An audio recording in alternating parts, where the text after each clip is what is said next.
All right, looks like the sound is going, and hopefully the stream has started. So we are going to, let's see. Oh yeah, it looks like I'm good. All right, nice. Gotta make sure. You never know. You never know if it's actually working.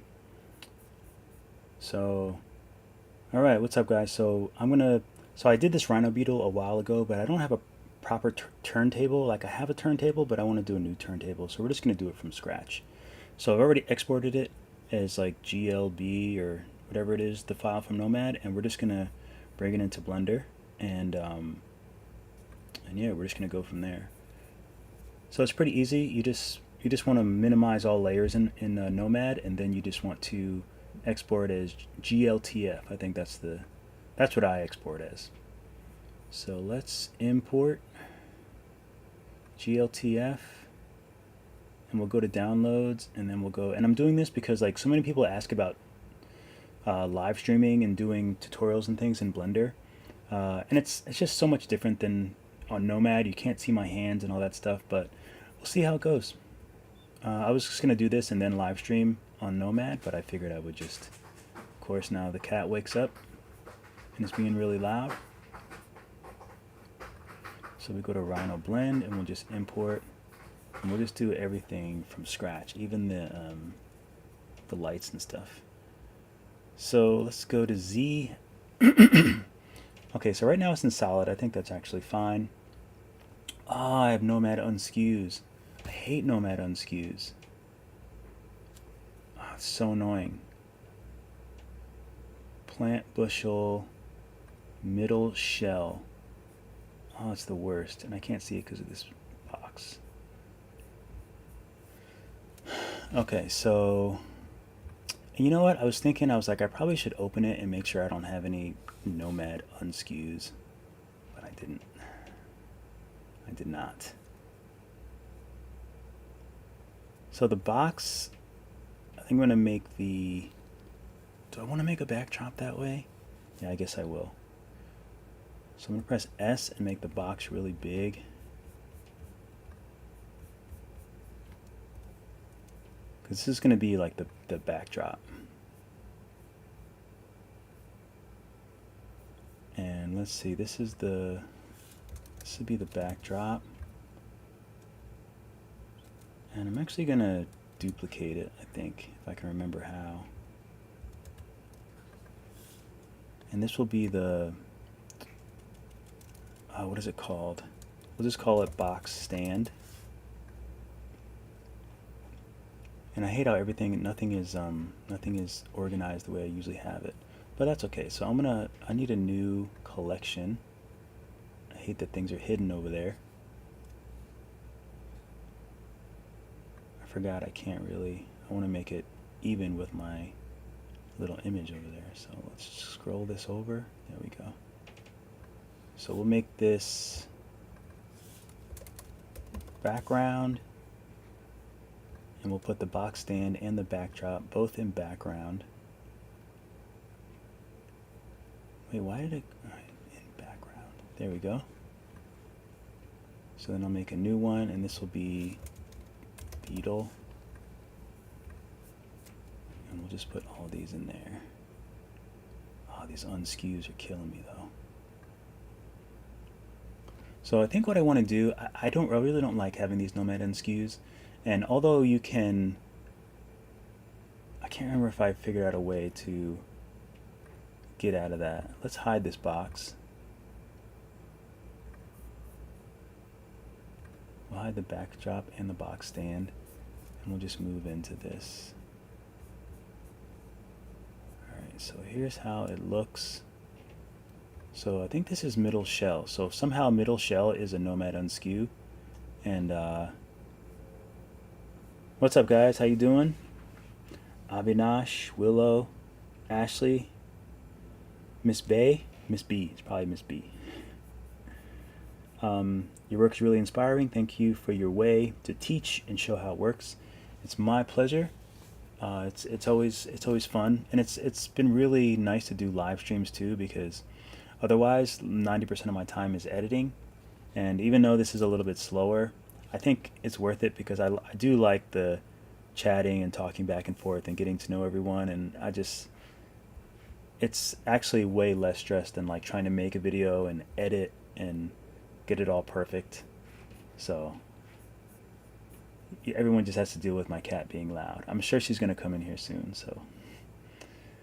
So middle shell is a Nomad on skew, and honestly, I haven't moved this, so I might just oh, I don't know if I can. If I go to Elegoo, let's see what. Oh no, I didn't mean to do that. I accidentally put my computer to sleep for a moment. If I go to Elegoo, oh, you're seeing this. Not Elegoo. Why am I saying Elegoo? Elgato.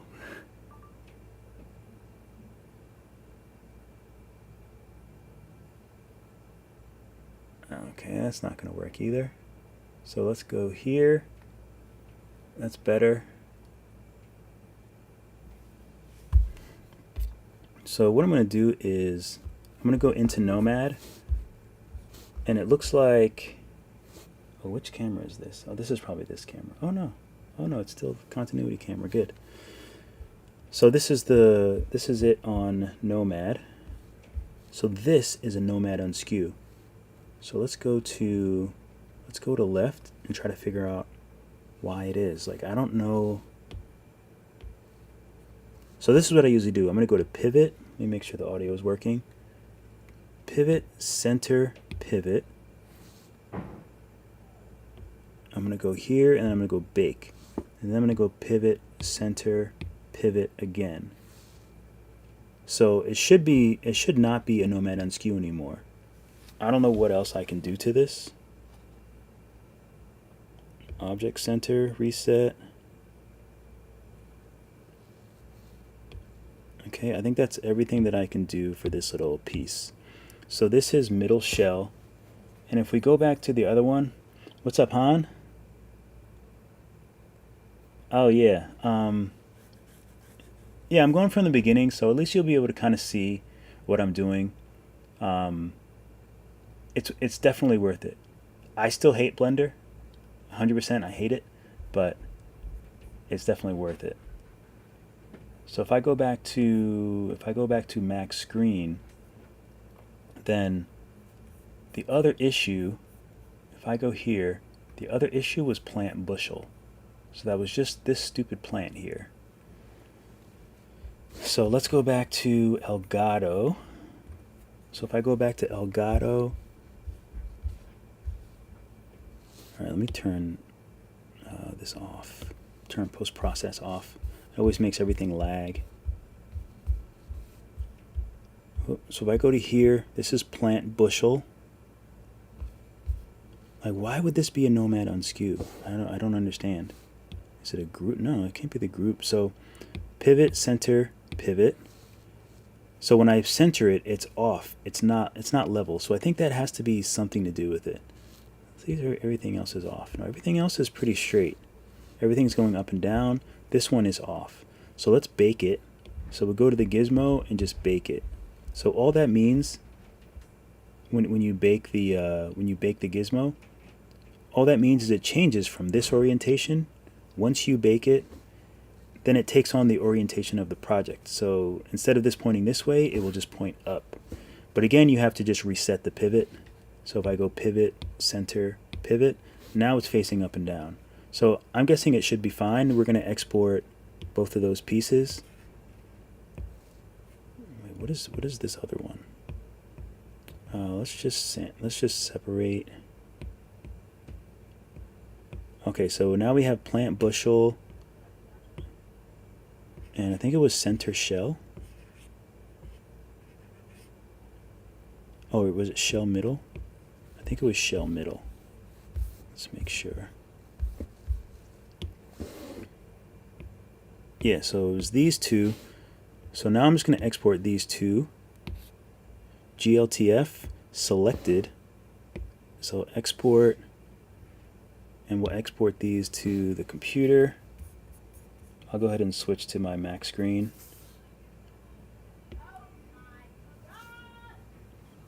I apologize for the neighbors. I can tell it's going to be a loud situation. I don't know why my airdrop is doing that. They were loud inside, now they're loud both inside and outside. So here's the file. It's a GLB, so don't get confused. Even though I'm opening like GLTF in Blender, when you export it, I guess it's a GLB. It's fine. Also for Blender, you can't have any spaces behind GLB. Just hit add. I forgot I already have that one, so we'll just change this to rhino parts. And then we'll go and delete. Let me know if you can hear that music. I really hope you can hear the music. So then we'll add. So we have rhino parts. And what's up, Straw? Thanks for swinging by. Okay, so now we have rhino parts. And we're going to import GLTF. Downloads rhino parts.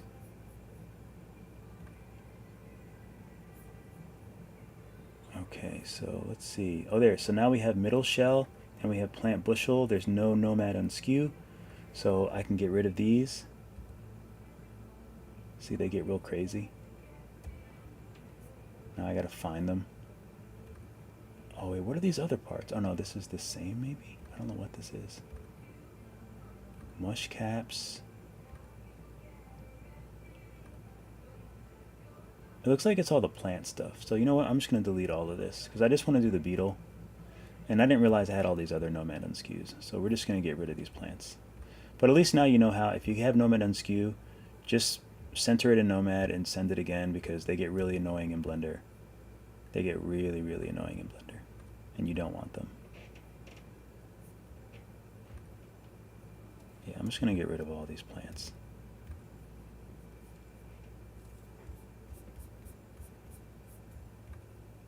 How did you get all the way over here?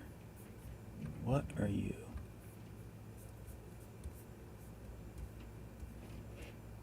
So to delete, you just hit X in Blender. And I usually like to do this sculpting with animation in the animation window because I kind of like this. So if you press 0, you can see what your camera is seeing. This is the camera here. And that's what it's seeing, which isn't too bad, but I don't think I want it there. Obviously, you move everything around with the gizmo the same way. So we have camera, lights. I'm going to make a new section for cameras, or for lights actually.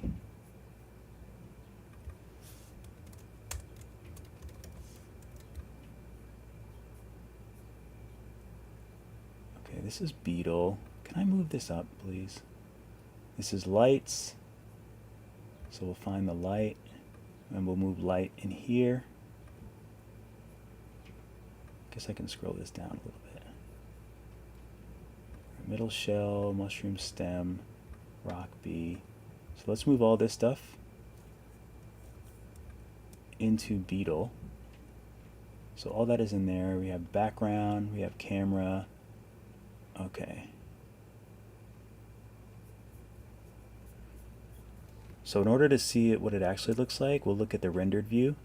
So we'll go to rendered, and this looks like it's Eevee. So there's Eevee and cycles. Eevee is just like, it makes a nice render. Eevee is more like Nomad. Cycles is more like a professional film camera. So if I change to cycles, if you go to the little camera here and just change to cycles, then it looks a little bit better. But I don't really have enough lighting, so it looks a little funny. And also you can see that everything is, let's see if I go to modeling or layout. We'll go to rendered. So this is cycles, but you can see that everything is like kind of blocky and pixelated. Not pixelated, but you know what I mean. Looks like smooth shading is off, and that is because smooth shading is off. So I'm just going to select everything and hit smooth shading. Or shade smooth. Okay, much better. I'm going to go ahead and save.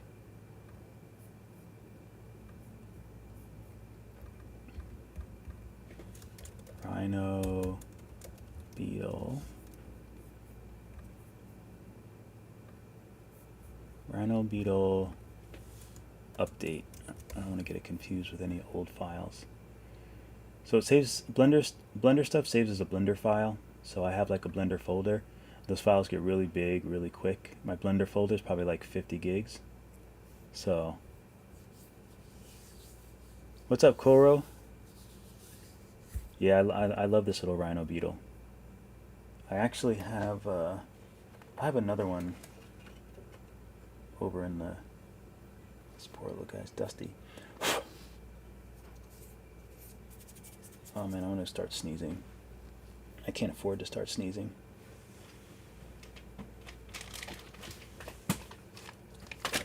You hit the floor.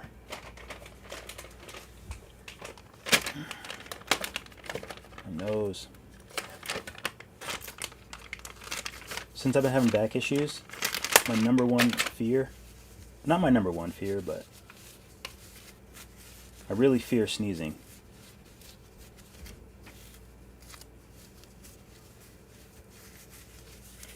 Clean my hands off before I scratch my nose because now it's all itchy. My face is all itchy.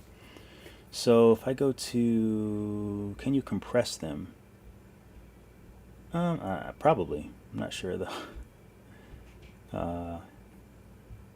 I usually just will offload them to like a drive or something like that, or I just delete them, because honestly usually I'll just delete them after a while. Even though I would want them, it's like I do things differently. Like every 6 months, I know so much more about Blender. I light differently. I just do things differently. So now I just have come to terms with just deleting things. Excuse me. Otherwise, you just have stacks and stacks of old stuff. My back's okay now. It feels. Oh, let me knock on wood. It's the only suspicious. It's the only what's the word? Superstitious thing that I can't help.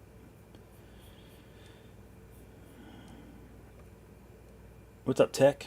So this is wait, which camera is this? Is this the correct camera? Yeah. This is actually this beetle that I 3D printed.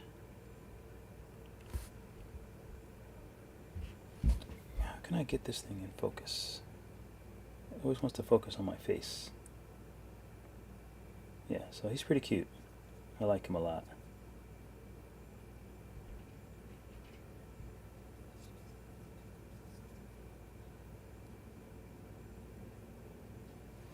But yeah, he's pretty cute. I love him. I loves him.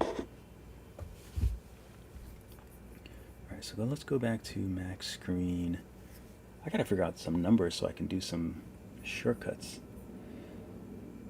Okay, so everything looks pretty good. So the only thing else that I would want to do, everything's smooth. So I don't even think I want the mushroom and stuff, so I'm just going to select all of that and get rid of it by pressing X on all these things that I don't want. I guess this stuff doesn't really bother me that much. So one thing you have to do is you have to change the materials for everything, but I think it'll look better once I get some lights. So let's work on the background. So the background, where's my background? So this is the backdrop. So right now he's actually inside this square, this huge square I made.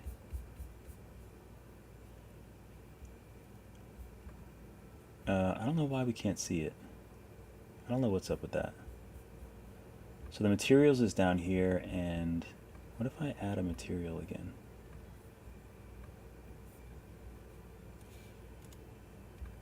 Solid? Rendered?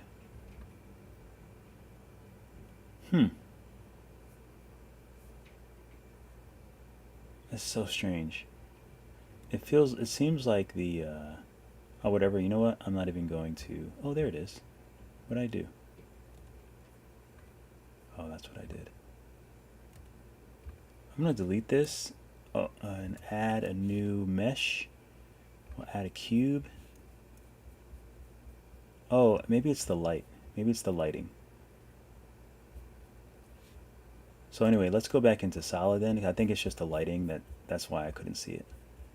So we'll bring this up, press 3 to look at the side view, or I think 1 is the front view. Yeah, number 1 is the front view. It's always worth it to, like, in the beginning, just like write down all these shortcuts because you have to use them. I hate it. There's other ways to do it, obviously, but like if you look at any tutorial, everyone's like, oh, press F1 and hold this down and press number 4 and 5. It's so annoying. That's why I love Nomad. Besides Skillshare classes, do you sell STLs? Yeah, just Patreon. I'm gonna put this beetle on Patreon probably after this. Okay, so I don't even know which way. I think this is the front. Let's see. Yeah. So essentially, to make a background, I just want to erase like these vertices so that only the back, only like there's a plane for the back and a plane for the floor, and there'll be like 3 line vertices. Probably doesn't make sense, but you'll see once I do it. So if you go into tab, that's like edit mode. So that's sort of like in Nomad when you're using, like before you validate, you can like change the surface, you know, surface division X and all that stuff. That's kind of like what edit mode is like. And you can go back and forth just by hitting tab. So now in edit mode, there's these 3. So this is the plane. So you can select like a plane. The flat one, obviously this is like like an edge or a line or whatever. And this is like the individual vertices. So what we want is, I'm just going to click off of it so they go away. So basically I want the back plane and the floor. So I'm going to select these 2 vertices and then just delete them. So I'll delete vertices. So now we have this, and these are the kind of things that people want in Nomad, because it would be really easy to do certain things in Nomad if you could control like the vertices and the planes and the edges and stuff like that. So now I'm going to switch to edge, and we're going to tap on this line, because now this line I want it to be like curved. So we'll just use a bevel. Is this bevel? Yeah. So we hit bevel, we'll pull in this little yellow tab, and then it sort of will give us a nice bevel there. But obviously you can see like it doesn't, we want like a slope, like a photographic backdrop. It just comes and it slopes. So then you'd have to go down here to this little bevel thing, and for some reason like this only shows up right after you pull this little yellow thing, and it's kind of hard to get back to after that. So you always want to make sure you change the segments. There's a lot of weird quirks like that in Blender where something would be really easy and useful just to have that available, but they just decided not to have it. Blender, like one of their things is to try and make sure everything is as difficult as it can be. True story. We'll go 10. It's probably, it doesn't have to be that much, but now you can see that it's more of a curve.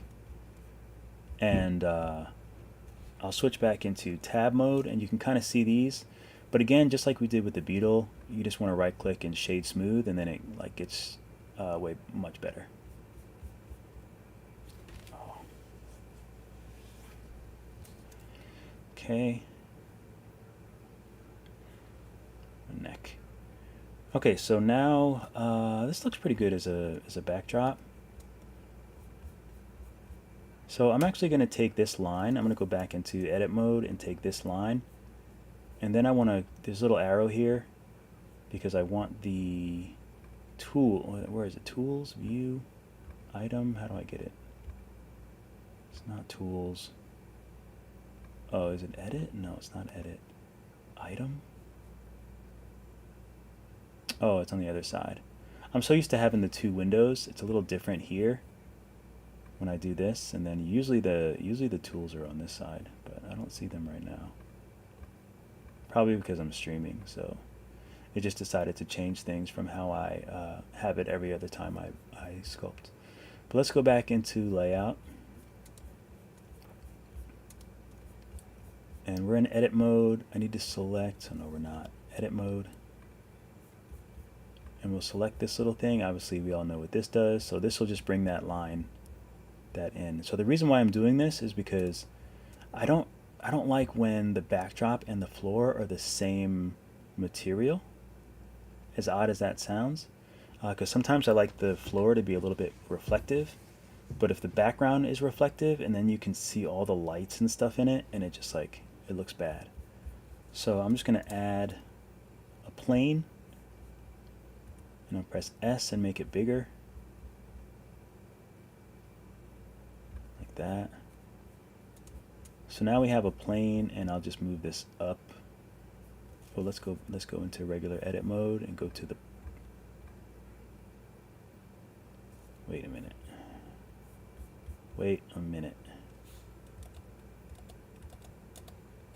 Why is it where's my other mesh? I'm so confused.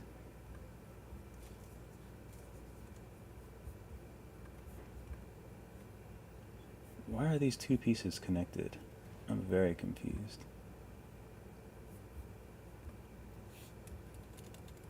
Okay, so I guess we'll just delete that. And why are you in lights? Okay, background. Let me organize all this stuff again. Okay, so this is the cube. So somehow these are connected, which I didn't realize. I don't even know how they're connected. So I'm just going to select this, right click and separate selection, and we'll make this the floor. But little things like that, like I must have tapped something and somehow made those two things, even though I made a new mesh, somehow they just connected randomly. And that's what you deal with Blender all the time. So this is going to be the backdrop. Okay, so now we have the floor. Let's go to the floor. Now I'll hit S, tab, because you can't be in edit mode if you want to resize something. Okay, looks like somehow I made the pivot all the way up there somehow. Floor, tab. Alright, let's see if it'll let me resize it. Nope. For some reason the pivot point is all the way up there. So strange. Set origin to geometry. Okay, floor. There we go.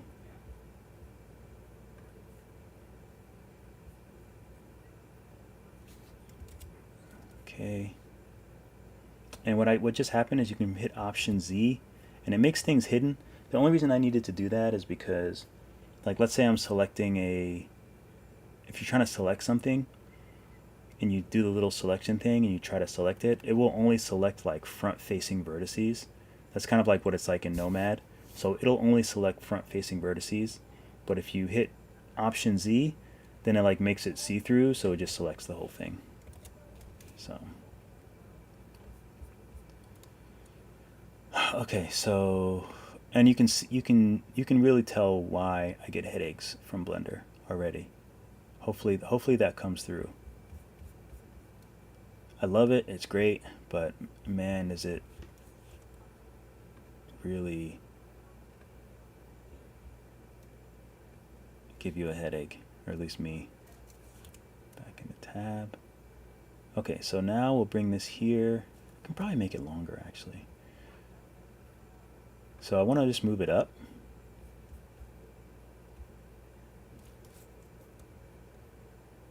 It's kind of a bit hard to see, because unfortunately I can't look at it from the side view, because then you just won't be able to see it at all. So yeah, maybe just something like this. So now we have the floor that goes right into the backdrop.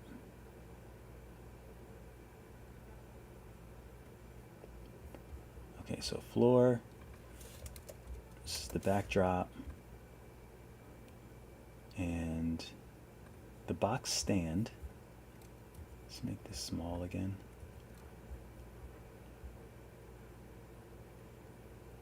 And this is only because I just want him on like some sort of pedestal or something.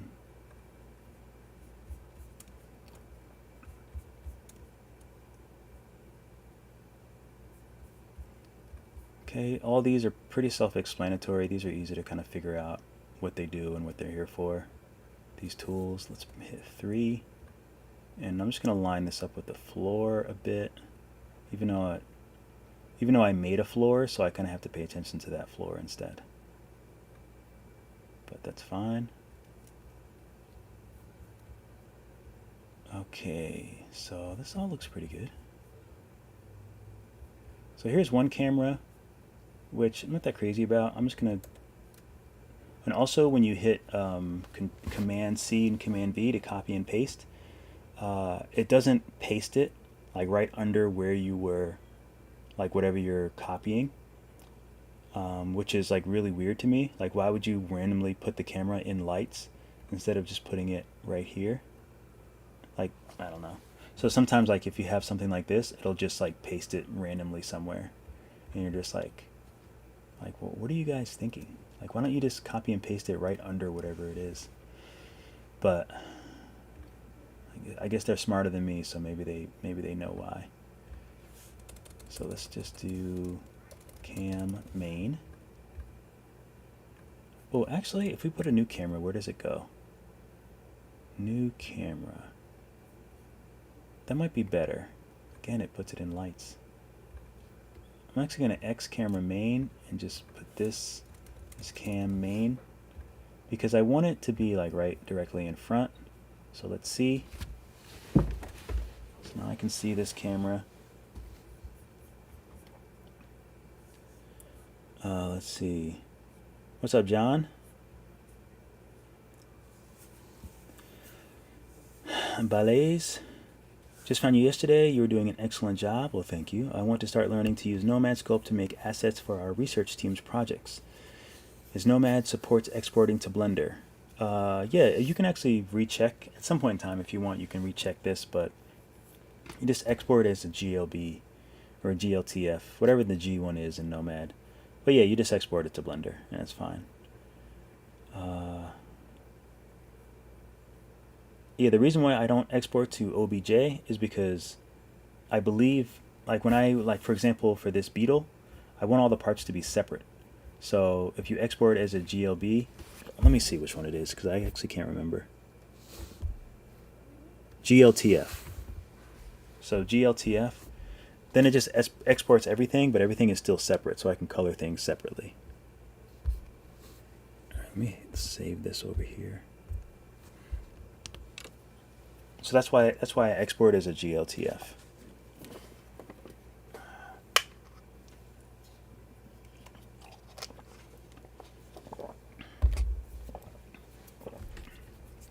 Okay, so we have our pedestal box. Let's go ahead and put it to rendered. We can change it to Eevee for now. Let's go to the camera and change it to Eevee. That just uses much less resources. And you can see we don't have that many lights. Okay, so we were on the camera, weren't we? So let's go to cam main. And we'll move it back. And I'm going to go to animation so you can actually see what the camera is seeing.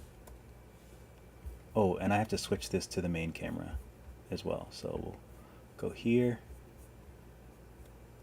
and just tap on this camera and then set active camera. So this I'll do rendered. So now I can move. You can kind of move these boxes around. They get a little confusing though. Uh-oh, I don't know what happened.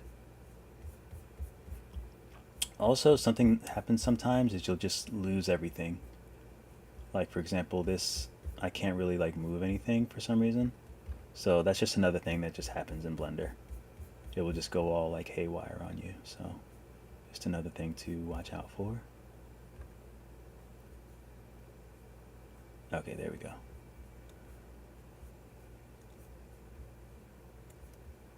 Okay, so we'll go back to this camera. We want our tools. Let's pull them out over here. And we'll move this up.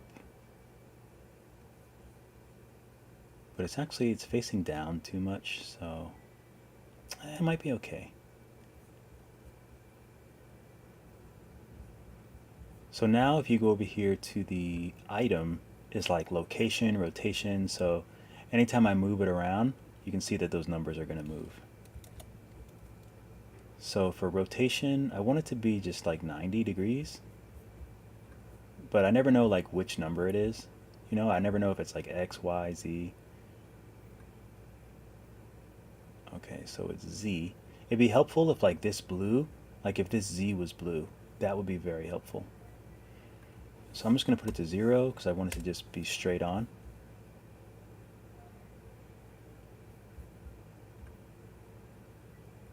Okay, so we'll do something like this.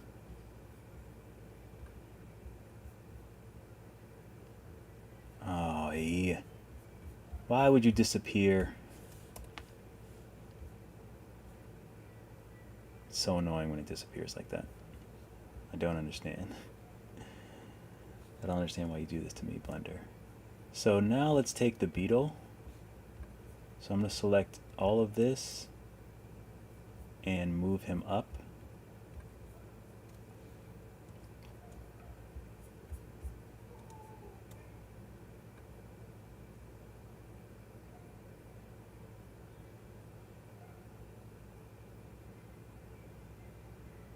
So maybe something like that.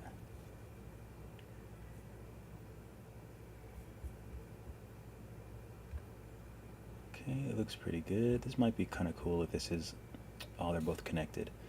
Oh, here's a good example of when things are connected. I'll go into edit mode.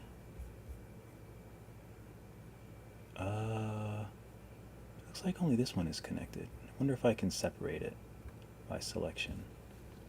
Tab back into object mode. Oh, and they still move together. Annoying. Okay, so this is rock A.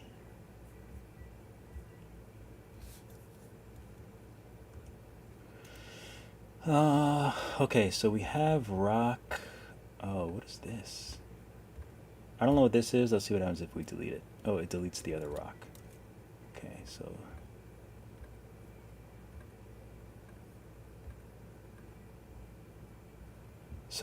these are somehow, let's see if we take both of them and hit Command J, I think.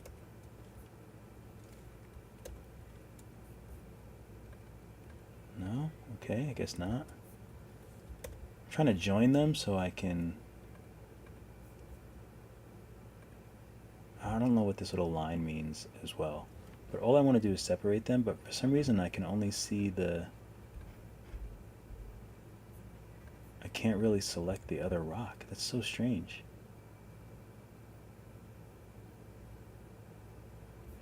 Oh well, so I'll take rock A and I'll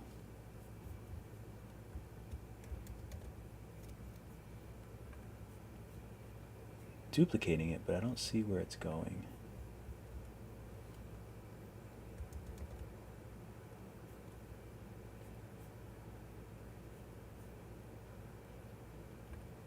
Okay, so I try to duplicate it.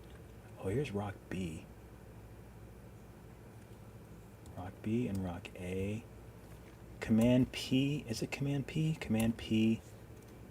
Oh no, it's Option P. Clear parent, keep transform. Okay, let's see, maybe they'll be separate now. So I think that happens because in Nomad I had them nestled. So I think that's the reason why it was stuck like that. Rock A. So this is rock A. Okay, I must have made a duplicate. That's fine. So we'll just put this here. We'll shrink it a little bit and it'll just be an extra rock.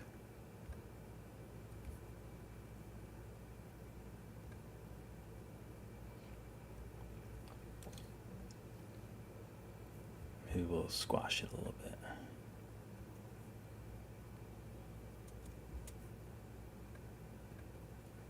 Okay.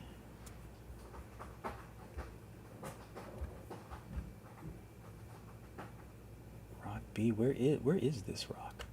Oh, it went in lights. It decided to go in lights for some unknown reason. So I'm going to delete those. I can probably delete this too. Nope.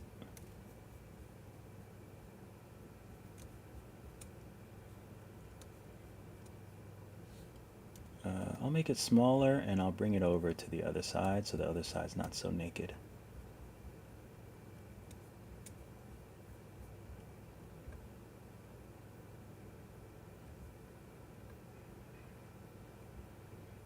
Okay, so we'll just have a little pop there.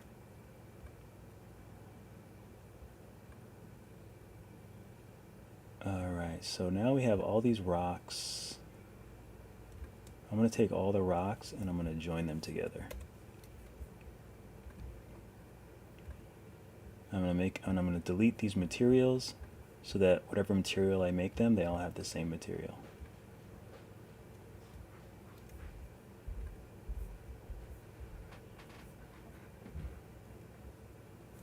Okay, so now let's go to the camera because he's still out of frame. I accidentally moved everything, so now I have to figure out a way to get it back. I think I can remember how I solved this problem. I think it was view, if I find view somewhere.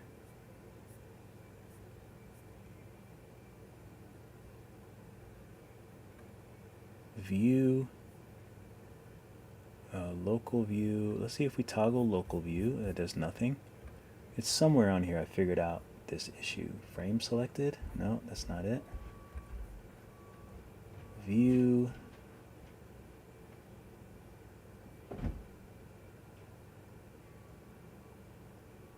View regions. Is it frame all? Frame all. There you go, frame all. So again, it just will randomly disappear, and you'll have no idea how to get everything back. But that's just like a normal. So you just have to like, usually any problem you have, you won't be able to figure out on your own. So you have to like look for a tutorial for every single little thing. But again, I love it. Kuro is just going crazy in the chat. Let's see. Let's see.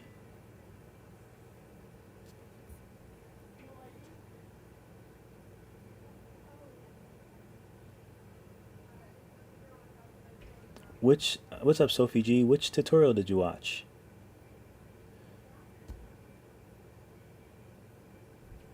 Irene, Irini.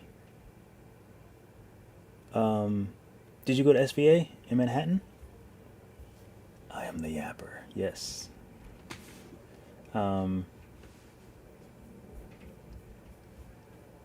Because I went to SVA in Manhattan.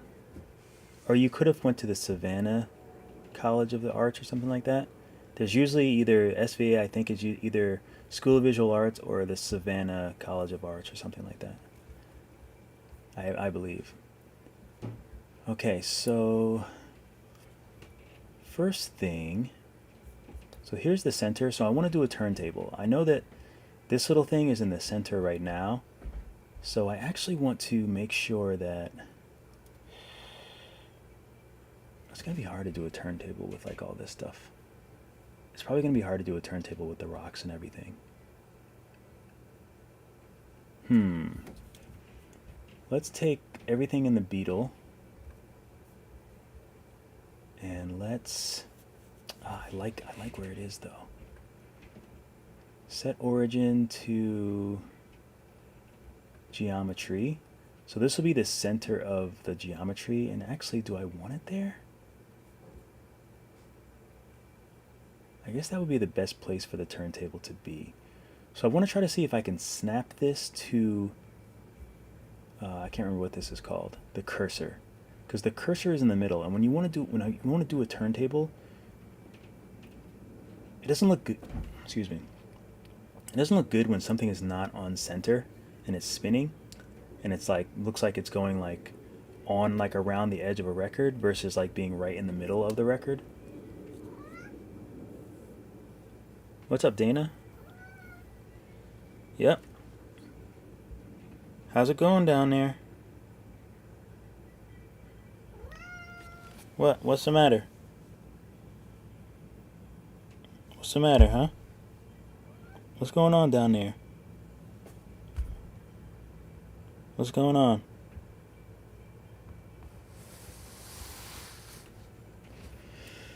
Okay, so let's see if I can set snap selection to cursor. The cursor's in the center, so I want to snap selection to cursor so that they both should be in the middle. Oh, don't tell me it did that. Oh, it did. That's okay. So I'm going to move this up. I messed everything up. Okay, so we'll undo.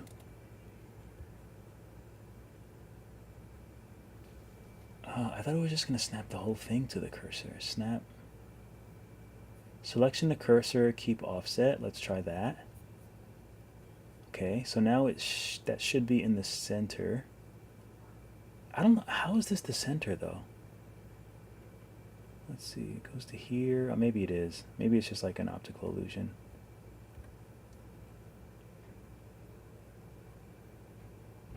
So we'll move this back up to where I had it. But now it seems like, oh, you know what? I'm getting rid of it. I'm getting rid of it. It's just making my life harder. We're deleting these. We're deleting these. We're deleting the rocks. And we're just dealing with this little guy. Okay, so now let's take it and we want to select objects and where is it at? Where did it go?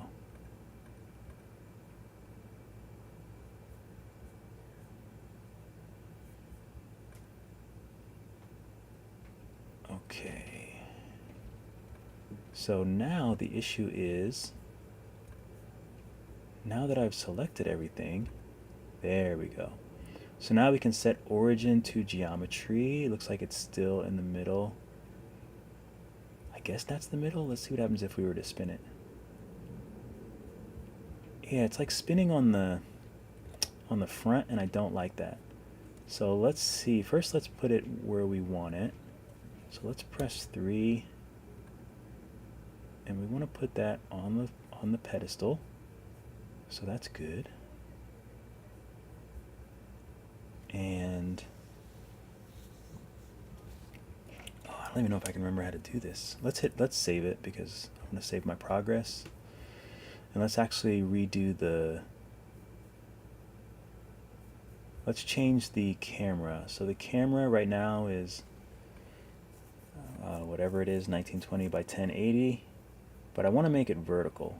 So these I actually saved. So vertical 1480 by 1850. So I'm going to hit that because that's a little bit better for mobile. So now I want to go back to the camera. So let's just find the camera. And then you can go into all these camera settings.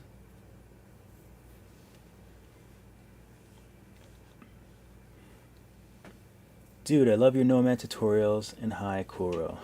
What's up, Dana? I appreciate it. Yeah, I work a lot in Blender. I usually don't stream it just because it feels so slow, but I don't know. I'll be able to see how this video does. What's up, baby? And then we'll go from there. How's it going? Blender just feels like so tedious. I mean, Nomad is tedious as well, but I feel like I'm drawing, so it's a little more exciting. You want to come up? Or you want to stay down there and just rub on things like a cat? Guess she wants to be a cat. So perspective, I usually do orthographic, but I'm not sure. Let's zoom in. Let's find a nice camera angle. This is actually kind of big. And we need more lights too. You know what? Let's go into cycles. That looks a little bit better. Okay, so let's select the beetle.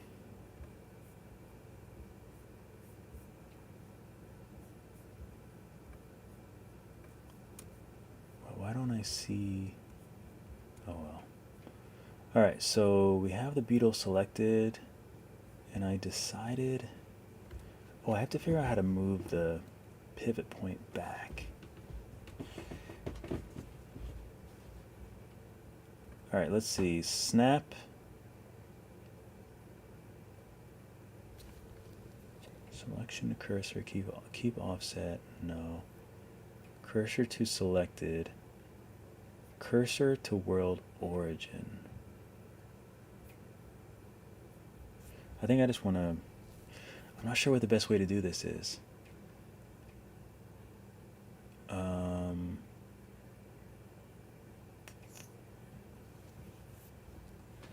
I do command, I gotta remember how to, oh, I think it's maybe control period.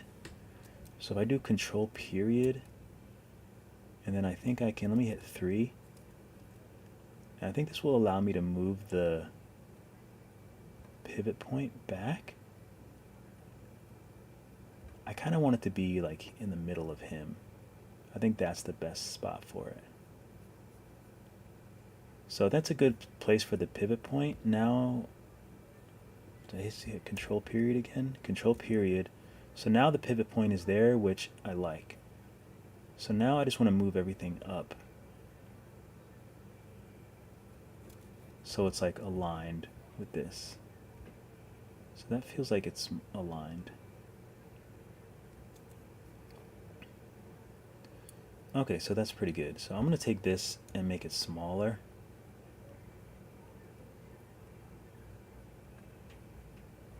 We'll stretch it out a little bit. But I think I might want to make a, do I want to do like a little turntable? If I add a cylinder,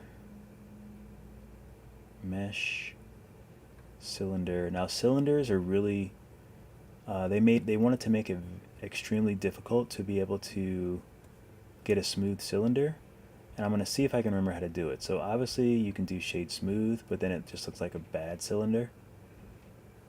I had to look up a tutorial.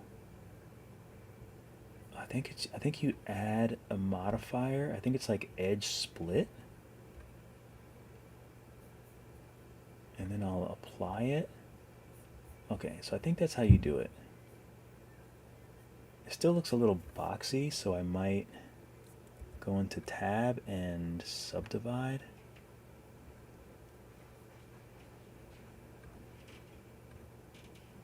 Okay, so maybe that looks, how does it look worse when I subdivide?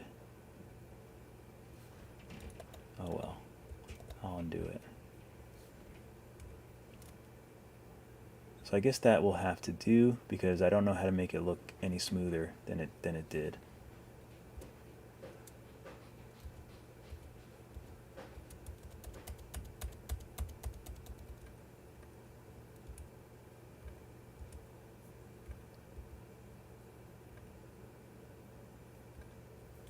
I think there's a subdivision, like you can add a modifier subdivision, but like I literally don't know how to use it. Like, because you would think it would just like subdivide things, but it doesn't. So levels, view, render, let's see if we put 3. If we put 3, still there's no, I can't see any difference. So, you know what, I don't know. I don't have the patience. So let's get out of tab mode. Let's take this and shrink it down.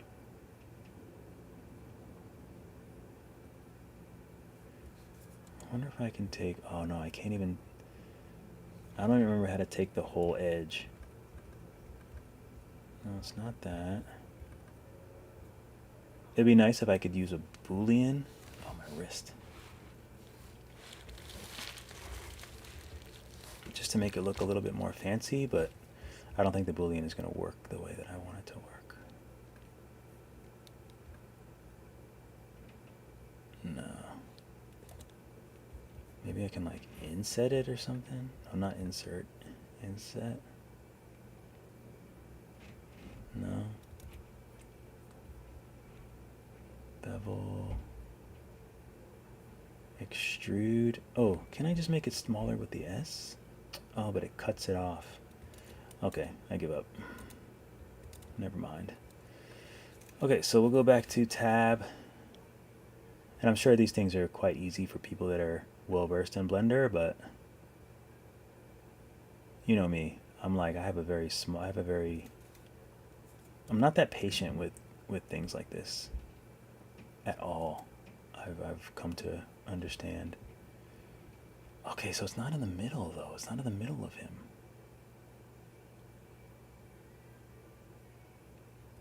But like, I know the cylinder's in the middle. Okay, maybe I'll just slide him up a little bit. So let's select all of the beetle and we'll just slide him up a little. Oh God. So the cylinder is in there. So let's put this with the background. This is going to be the turntable. Okay. I usually make turntables in Nomad, because then I can like put like little lights on them or something, so like you can actually see it spinning around. I think that actually like it really helps. Maybe I should just do that real quick because it's much easier in Nomad.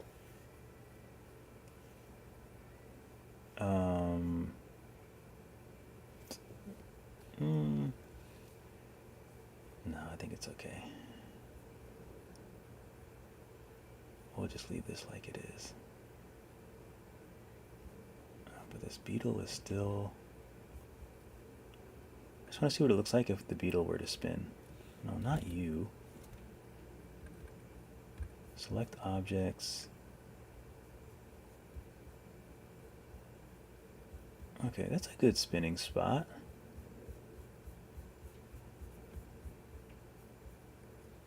That's another thing I don't like. I just wish that you could like rotate it and it would just rotate. But you have to do it up and down in order for it to rotate. And even then it's hard for it to go all the way around. Yeah, as you can see, everything, I'm always annoyed at Blender. Okay, so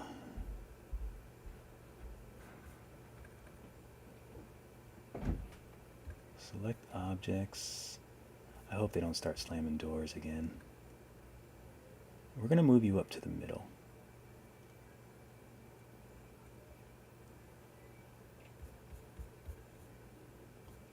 Oh, somehow I made everything else disappear except for...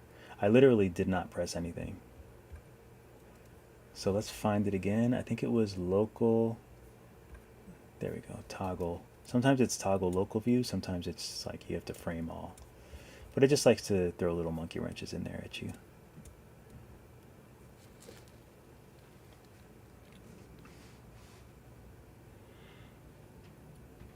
Onikaze, what's up? Yeah, Blender gives me a headache. You can see it. I love the sculpting part of it, and for me, this sort of falls under editing. Like I know what I want, but you have to do everything like so manually, and like they just like don't make it easy. Excuse me, and like I get it. Like I get it. They're just like everything is like bare bones. You know what it is? Like it feels like Blender is not really supposed to be for this kind of thing, but it just like works. I don't know if that makes sense, but like that's what it feels like. Everything almost feels like a workaround. That's how Blender is. Like it's not, it doesn't feel like, oh, like this is made for like artists that want to do stuff in 3D and we're going to make it very user friendly. It's almost like, oh, this is for like professional race car drivers to be able to dial in like and make an exact replica, including like the engine and everything. So we're making it so you have to be like a physicist to be able to like use it, but you can also do art on it. But we're not going to make it easy. I don't know. I'm just ranting now. Okay, so let's see. So we have that. Maybe we'll put a little light under this. Let's do Shift A, mesh. We'll do torus. It's probably a bad idea to do a torus. We'll shade it smooth. We'll make it small.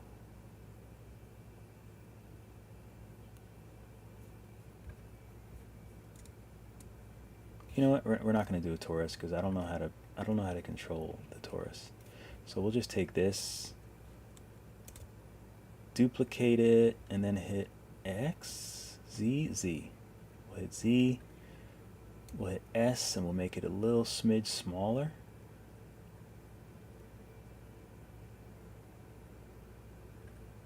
Like so.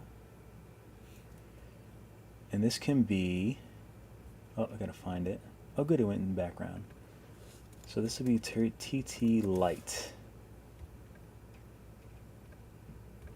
So that can be the light. Let's save. And Blender has a pretty good autosave. I think it saves like every 2 minutes. So if it was to crash, I could just open the last autosave and I'd only probably have to do the last like few steps.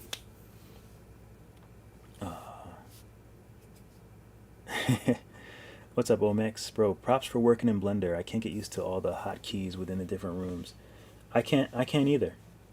Like, I've been like trying really hard and like I've come a long way, but it's just like not fun. Like I actually like I hate it. It makes it a little better to be doing it on live stream though, because I feel like I'm just like not alone. Otherwise, I'm just like alone, cursing, driving myself crazy. But I don't curse on live stream.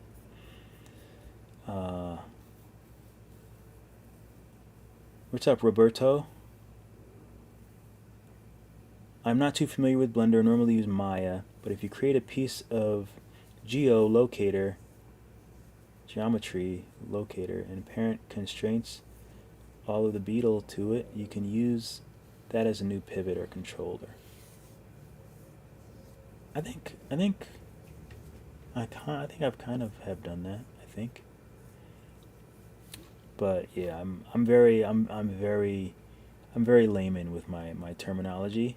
Unfortunately, like it causes me to get lost. I think I have a fart in my brain. I just stick to Maya for me. I prefer the render in Blender, however, which is wild. Yeah, when I first went to art school, I did try out Blender. I mean, I wanted to do 3D, so we opened up Maya. It was like first year, so I never like actually made anything. It was just like going through everything, and I was just like, I hated it all. You know, I'm sure if I would have stuck with it, it would have been fine. But I think at that point in time, I just wanted to do more design work and more character work, and I wouldn't have liked it. Like even like this kind of stuff, like I'd be like, oh, I want to make that cool character. Like I don't want to just do the engineering to like make it look good. Like I have to do it now, but I'm so thankful for Nomad because I couldn't imagine trying to make this character in Blender. I couldn't imagine it. Or at least with the same degree of like speed. Like I like to make a lot of things. Like I don't want to spend like a month creating this on Blender just so it has nice topology, just so I can make a render of it. Doesn't make sense to me.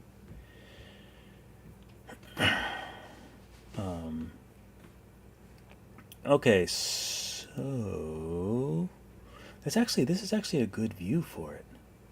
Now that I'm thinking about it, that might be better than this. Way better than that.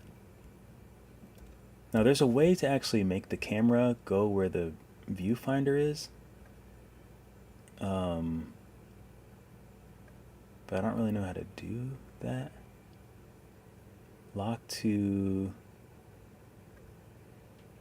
I don't know. I'm just messing around. I'm gonna have to find it manually. So, all right, let's hide this. Okay, I gotta hide it manually. That's fine. So let's press 0. We'll zoom out. Let's not do it on this screen actually.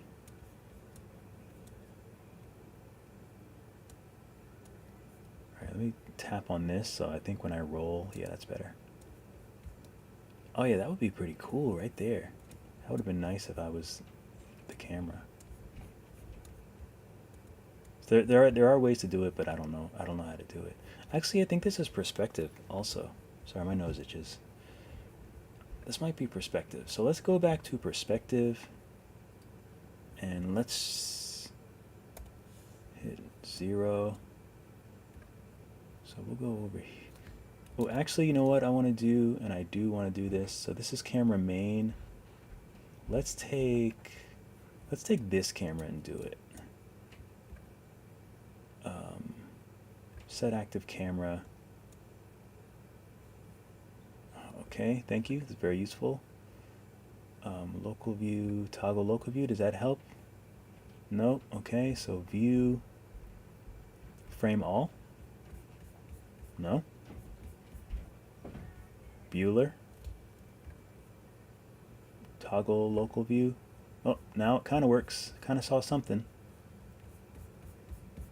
Can't scroll out. Okay, frame all.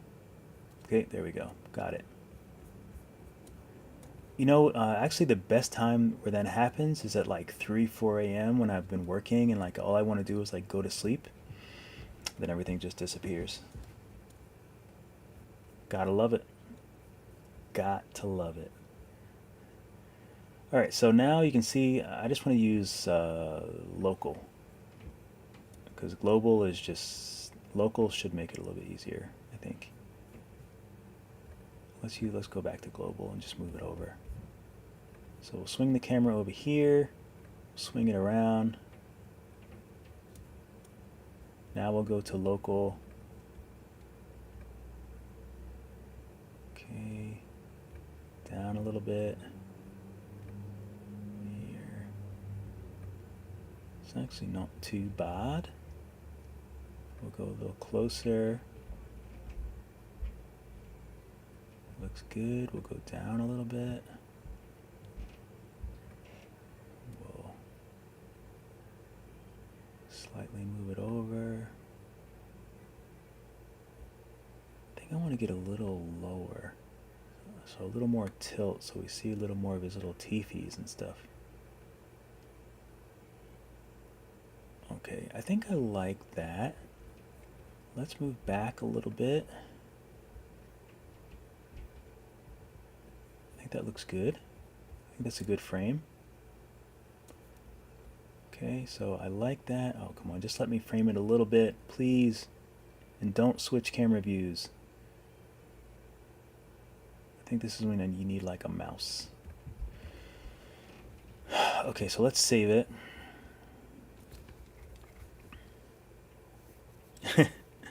No, the thing is I don't have any confidence in Blender.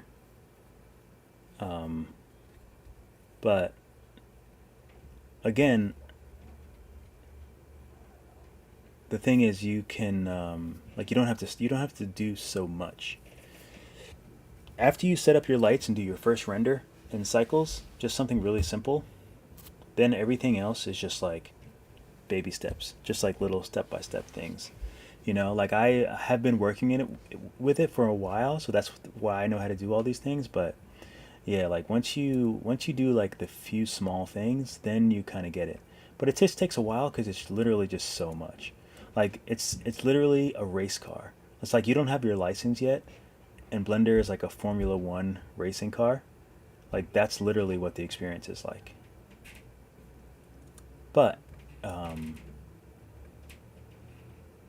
yeah, so it's just you just gotta start really simple.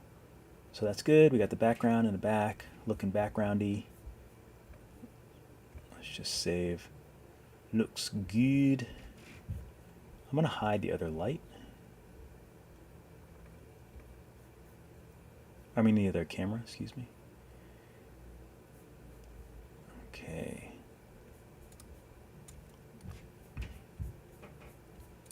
So let's set the turntable light to emission. So we go to the materials. Oh, and also there's probably a lot of things in Nomad that Blender will make a lot easier. For example, you can use Blender Kit and then you can have a ton of Blender Kit's free. You can install it and then you can have a ton of like materials and things that are much better than like what you can do in Nomad. So there's that. You can have really cool ready-made materials. It's a little tricky, but there's a tutorial how to connect it to Blender. But then you have that whole suite of things, which is so much fun. You can add as many lights as you actually want in Blender, so that's so much better because you're not constrained to just the lights. And in cycles, you can set it up just like a regular camera, like just like a film camera or like an actual camera. So you can do like depth of field, which I usually do. I guess I'll set it now since I'm talking about it. I usually go to EV. Oh, you know what? I need to put a light closer though. So let's take this light and go global. And I'll just move this over here so we can see it a little bit better.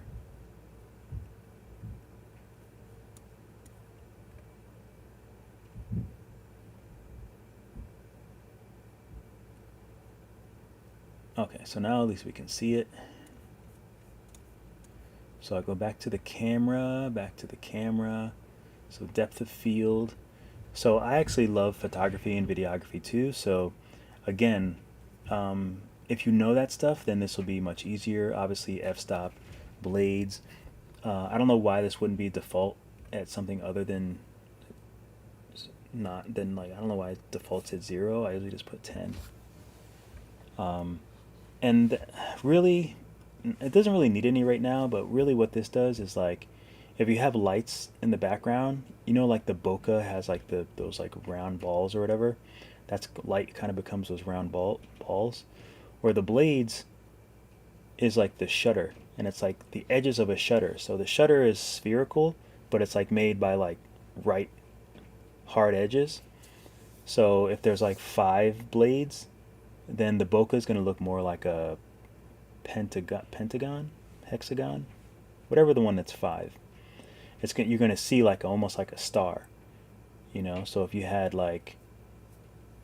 4, it would look like a square instead of a circle. So if you have more, it just looks more spherical. So that's what the blades are. It's just the shape of the shutter. F-stop. So if I put this all the way down, obviously it's blurry. So on really good cameras, you always want a really good f-stop. The lower you can get, the better, because if it's low, then you can get a more shallow depth of field. And all that is, shallow depth of field is just like one thing is in focus and something is not. So if I want his eyeball in focus, but his little butt shell to not be in focus, then I need a really shallow depth of field, which means that like all those layers that you're seeing, if it's shallow, then like the eye will be in focus, but then like as it goes further back, the back won't be in focus. So right now nothing is in focus until I focus it in. So there's focus distance. So I'll move this up and down until the eye goes into focus. Okay, that looks pretty good. So that looks pretty much in focus. So now if I take the f-stop and I go down, you see the back is even less in focus now at 0.2. So I'll try to find the focus again for the eye. It's going to be a little bit more difficult now. Oh, so okay, so now the eye and the front thing is in focus, but then his back legs are not. So that's all that means by like a really shallow depth of field. Oh, come on, just let me scroll out, please, thank you. So that's a shallow depth of field.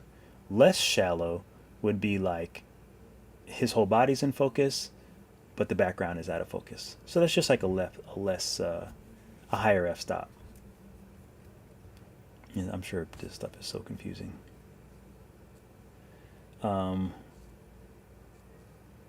What's up, Andre? Can you use bevel for creating need shape for the round podium?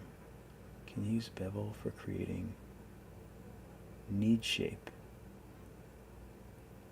I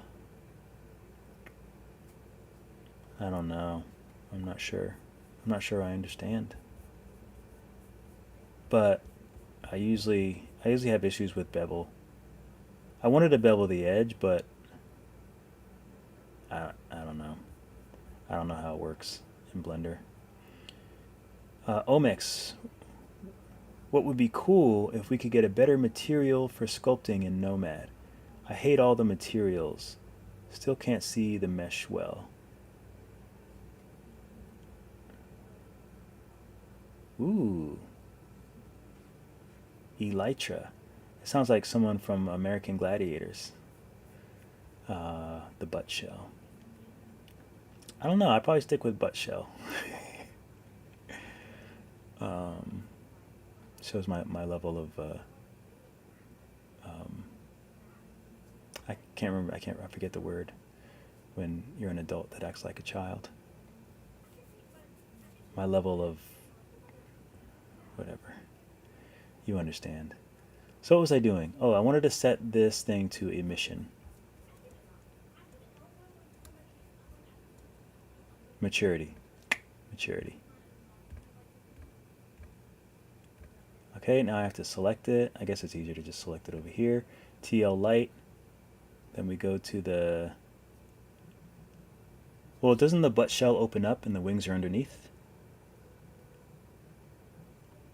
Oh, they're just... So they're kind of the same things as man-child. No, you know, I never use man-child. It just doesn't roll off the tongue as well as maturity. I like maturity better, but I guess I don't really use maturity in everyday. I just like to use things like fart knocker, butt monkey. Butt monkey's I think I'm pretty sure that I've coined that term because I use it all the time in my live streams. It's one of my favorites. Because no matter how upset you get, you need something to negate it. You need something to add some levity when I'm upset. And you can't, it's hard to stay upset if you call a person or a thing a butt monkey. It just elicits joy inherently. Okay, so TT light. We'll go to the emissions. We'll add. So this is the TT glow. So we'll make it, well, for now we'll just make it white. Let's just go ahead and bump up the emission. So we'll put it at like 6 or so. I'm in Eevee, so it doesn't look great right now. We can switch back to, let's switch back to Sea Glaze. That's very, very bright. But it looks good. It probably doesn't need that much depth of field, so I'm actually going to change it a little bit. It doesn't have to be that shallow. So all I'm going to do is just bump this up a little bit to maybe like 1.5. Okay, so let's save. All right, so this looks it looks nice. So now, oh, so there are some other things that I have to do. There's actually a lot of things I have to do that I forgot about. So this looks good. Let's go ahead and change some materials on him. So, okay, so first I'm going to make it easier for myself and connect the things that are connected. So here, the Elitza, whatever it's called, the butt shell. So whatever's the same material, the legs are the same. I think the part on the back is not the same. I think that might be a different color, but I don't know if I can even see it right now. It doesn't have to be a different color though. So I'm just going to select it as well. Actually, you know what? I'm not going to select it. I'm going to make it a little bit darker than the rest. So now I've taken all of these parts. So all these parts of the shell that are going to be the same color. And I'll do Command G. I think. Shift G.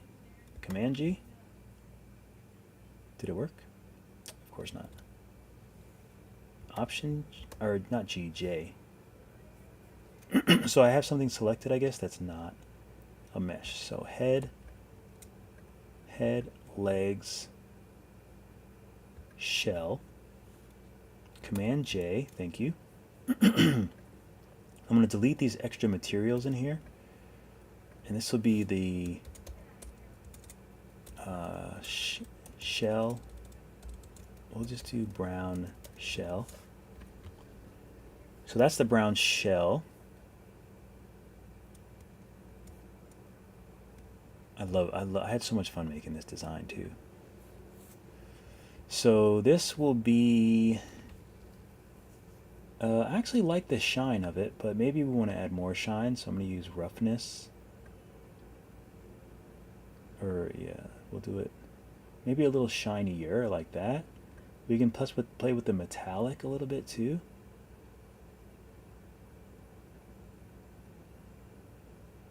But I guess it wouldn't be too shiny. So maybe we'll just stick, oh, I got an itch on my foot. You got to be careful putting your tail. You can't put your tail near my wheels. Right? You can't put your tail by my wheels, okay? You want to come up? Or are you just going to sniff? Huh? You going to come up? No. Okay. You just want to interrupt me. You want to come up? Okay. Thank you. Thank you for nothing. Alright, so now we got this. I want to add some subsurface. Let's see. Butt Monkey came from... Oh, maybe it did. I used to watch it back in the day. So we're bringing it back. At least I'm bringing it back. That's probably where I got it from. I remember when that came out. It's so funny how something like that comes out and it just like took over everything. Okay, so I want to add some. Wait, what is this? This is kind of bothering me. Whoops. Maybe that's just something to do with the light. Things like that kind of like bug me.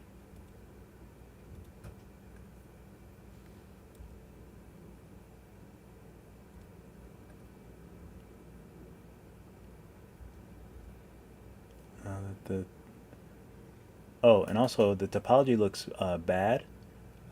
It probably would have been nice if I would have used whatever that thing is called, quad remesher on it. It would make this a lot cleaner, but it's just for a render, so it doesn't really make a difference. But I definitely want to, okay, let me speed this up a little bit. Let's take these eyelashes and make them rough and change the color. We have to change it to RGB here and then just make it black. But I don't want any, I can still see that light is reflecting off of it, so specular I want to turn down. That's actually in Nomad too, specular. So I want to turn that down so that's black. So we'll take the eyes, and these are the eye whites, so we'll go back up, eye whites. I wish that it didn't say materials. I wish that the material would just match the name of the thing. That would make it so much easier. But we can't always have what we want, so I'm going to go ahead and make that shiny. And then the eye, the pupil, I'm going to make shiny as well. And do I want to put a little subsurface on that? I think it might look kind of interesting.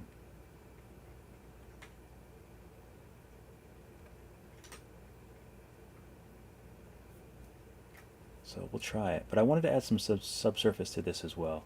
Now there are a thing called nodes, which would be down here, and you know what, I might as well do it anyway. So I do want to, or I should say, one thing that I've been doing a lot lately, I do want to change the subsurface on the shell, so it's like a little more see-through. It's going to cause everything to take a little longer to export, but I got time. Also, what I really hate is that these don't show the colors, they show a number. And that's just really annoying to me. Because you have to like move it in order to see what number, like what value it is. That looks like it's green. All I want is like a reddish.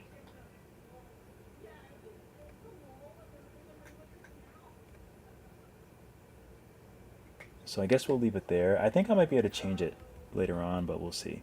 But for now, I just want some sort of oh god,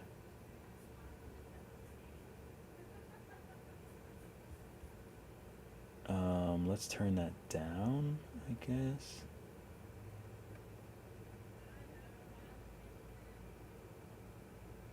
Turn the scale down, the weight I guess down.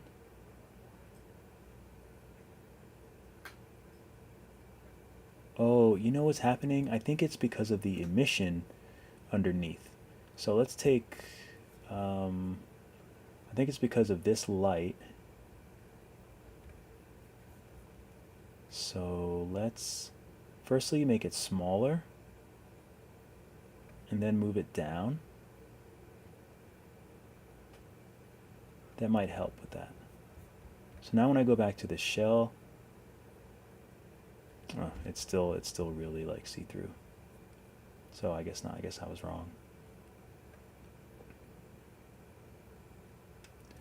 I like this system in Nomad a lot better. It just makes it a lot easier to control.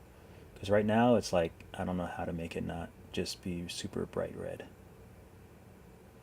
Okay, I guess I have to do like 0.1 or 0.2 because the toes are just like super see-through. Oh well. All right, so the only nodes I know how to make, the only thing I know how to do is first let's switch this to shader editor. So these are the nodes. So this is essentially what I have. The color is coming from Nomad, so it just says this. If I were to delete this, then it's just white, and I could add the color myself, whatever color I wanted to add. Oh, it would look kind of cool, like light. I might have to make a light one too. So I'll probably just undo. I don't know if it's worth it for me to try to match the color I had it. I don't actually know if I'll be able to do it.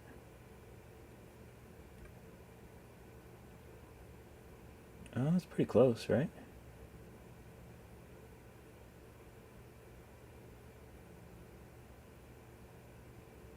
It's pretty close, maybe a little less saturated. And then maybe a little rougher. That looks pretty good. So I'm going to add ambient occlusion. Ambient occlusion is like light from the environment adding shadow, but you probably know this from Nomad. So let's add, or no, let's add ambient occlusion. You have to like type everything in because that's just the way it works. Okay, and then in order for ambient occlusion to work well, you have to add a color ramp. And this stuff is all very confusing. I just watched one tutorial about ambient occlusion because I knew it was something that I wanted to use in everything because ambient occlusion just makes things look better. So this color thing is going to the factor thing. This factor thing goes into the material output. But in order to do that, you have to add a mix shader. So I'll add that, and I'll just put it here. You can see it sort of changed the color for some reason. I'll put the color into factor. So color to factor, color to factor. So mix shader, this output is going to the material output. So all we did was add this in there. So you can see that it's black because by default it's like reversed for some reason, always for mine. So I have to reverse these two things with the color ramp, and then it starts to make sense. So now the shadow is like kind of underneath, kind of where the shadow would be for the light. So that makes a lot more sense. So now we can just like adjust how much ambient occlusion. So now you're seeing all of that extra shadow there. Okay, so I think that looks pretty good. But now I don't want it to be black because black doesn't look right. It's too dark. So even for shadows and lights, there's always some sort of, it's always either warm or cool or close to the color or something like that. So let's add a diffuse node and we'll put it here. So now we have factor, shader, and now we have this empty one. So we'll add the diffuse in. So all the diffuses is it'll diffuse the ambient occlusion shadow, which basically means it will help you color it. So we'll add this diffuse thing in, and you can see it turns white because this is white. So I'll take this and then I'll use the eyedropper and I'll take this brown color. So now it's the brown color, so you really can't see it that much, but we can make it like a little bit more saturated and maybe just like a little darker. So that's better because like it's still a shadow, but at least it's like a darker brown. It's not just like straight black, because that straight black always looks a bit weird. And again, you can just like adjust how much of it we want. So I think that looks pretty good. Okay, so okay, so these and these, those should be together. The lids and the eyes. So I'm going to do Command J. So that's the face. We're going to delete one of the materials. And the other one, we're just going to up the roughness, because his face doesn't need to be that shiny.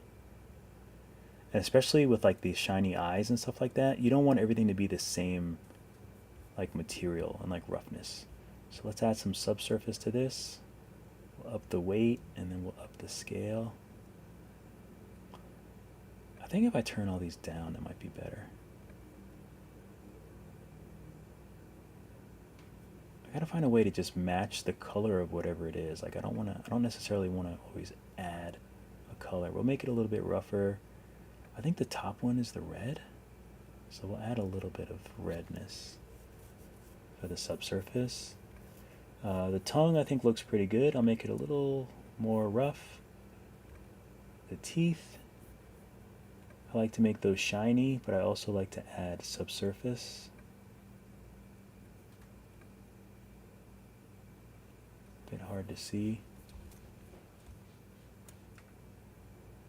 Oh, you know what? I have to change the viewport. So this is the viewport. I think I might have changed the viewport to be... Oh no, the samples are 1,000. So this is like stuff for rendering. This is stuff for just the viewport. So I'm gonna put this down to like 200. I don't think it needs to be that high. Okay, so looks good. So let's take this and this little middle part here, which I actually don't even know if it exists. Oh, and these little parts here. Oh, nope. Oh, did I include those in there? I wanted to make those a different color, but that's okay. So we'll just take this, and we'll Command J. And those will be the middle. We'll call this lower jaw. It's kind of like a mandible, but kind of not. I don't even know if that was in the image. Sometimes I just add things. So I want to go to the material and just make sure they're the same, so I'll delete one. And then this one, I'll just make it a little bit rougher, maybe add some metallic in there. Add a little subsurface.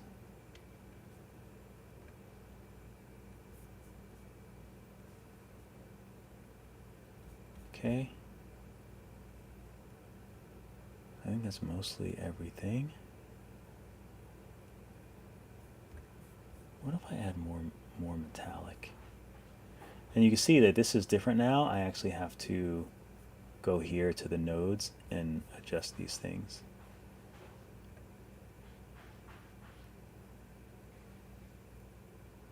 Yeah, I don't want it too metallic. Just a little bit. Because I think sometimes they have a bit of like an iridescent kind of look.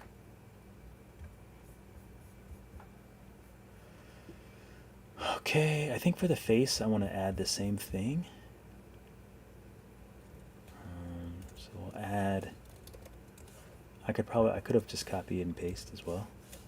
Color, ramp. So connect the color to the factor. Add mix shader. We'll add that in between, and then we'll add a diffuse. But I'm just going to place it. I don't want it to like hop into anything now, because if you put it on this wire, it'll go in between and you'll be annoyed, like I always am. Okay, so now that's into factor. So now you can see he looks burnt. So I have to switch these. And it's so small that it's kind of hard to do.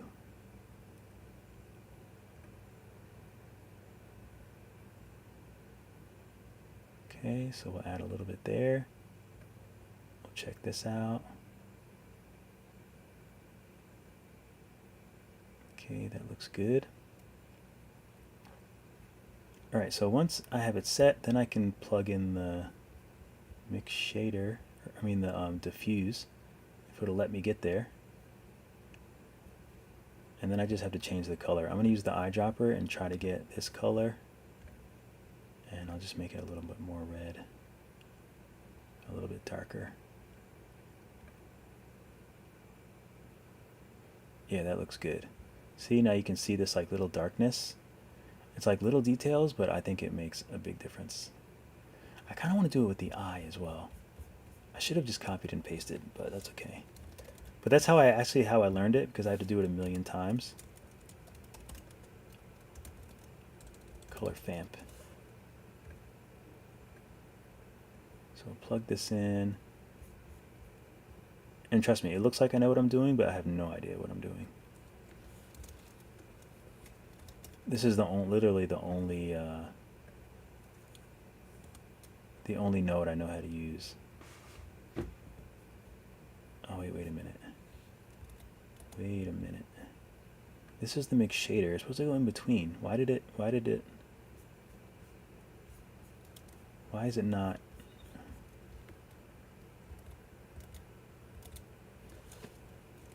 Add mix shader.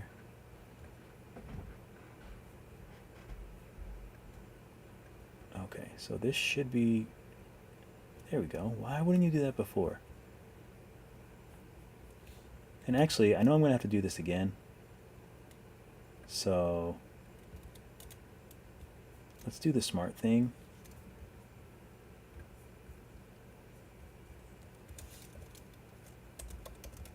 I also don't know how to save, like, it'd be cool if you could just like save all these together the way you want it, but I don't know how to do that either.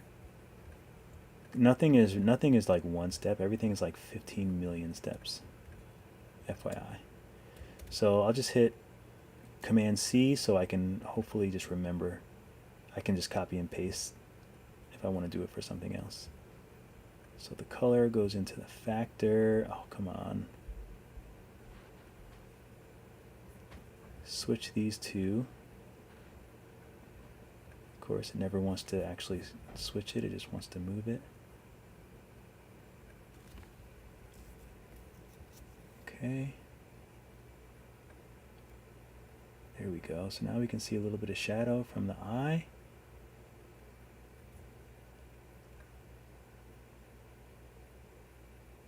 Doesn't need to be this dark, obviously, although it's kind of cool. So we'll go about there. And I do want to add color, because even though it's white, I like to add like a, you know, like a bit of a like beige kind of color, a bit of a warm kind of color to it. Make it a little darker. Yeah, something like that. So it's very subtle, but I don't know, that always makes a big difference to me. I always, you know, I'm all about those little details. The teeth. Let's do the teeth as well. So I'll hit Command V. I'm going to switch those. So I'm going to switch these ahead of time. Oh, come on, you butt monkey. So I'll switch these ahead of time. And then I'm going to... okay, I'll save that. So I'll just add this in. Let's go in close. Ooh, let's save. And if you're wondering why you don't hear the fans from my computer, it's because I have a huge chunk of one of those frozen ice packs under my laptop. What's up, Teeks?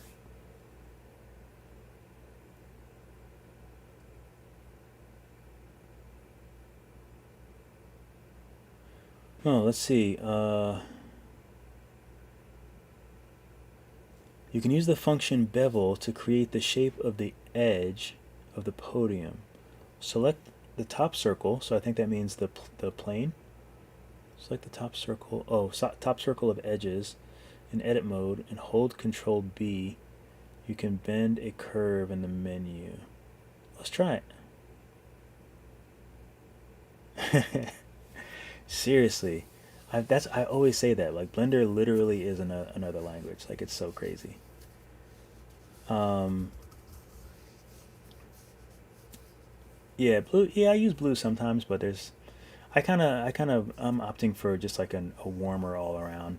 The only thing I might use blue for one of the lights, but or I might use a little more of a cool color for one of the lights, but usually for the shadows, I don't really go too blue because I'm just really trying to get it to match the color of whatever it is. Um, what's up, real dad?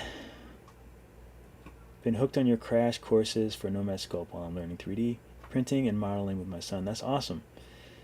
Yeah, I really like making the crash courses. I'm so glad that people are into them because literally, like I can make like they're probably some of the most fun videos to make. The only thing I've been doing differently now is like either sketching or doing the character first. So then I'm just recreating the character. I think it actually just helps me out because if I've already done it, then I can sort of by muscle memory remember like what I'm doing to make it. Uh, so it's just less editing for me because if I'm making something from scratch, then a few things inevitably I'm gonna do and be like, this would be so much easier if I did it a different way. So at least I already worked through those things. But I love doing the crash courses. So they're just gonna keep coming. I'm just gonna do them forever. Uh, yeah, I have like a huge like the ice packs you get, and like if you get like a meal delivery service, they come with these like gel ice packs, and they're like it's like this big. So that's what I use. And I have it like in a towel, and I have my laptop on top of it. What's up, Rock? Good to see you. Let's see. Okay, so where was I? Oh, the T-fees. So color goes to FAC. All right, and I already switched them. So now let's see what we can see. Okay, so we want it dark, but not too dark. Okay, so that's probably good. My butt is starting to hurt. So then we'll add the diffuse in, and again, I just want it to be a little bit more of a warmer, natural color for like the edges of the teeth.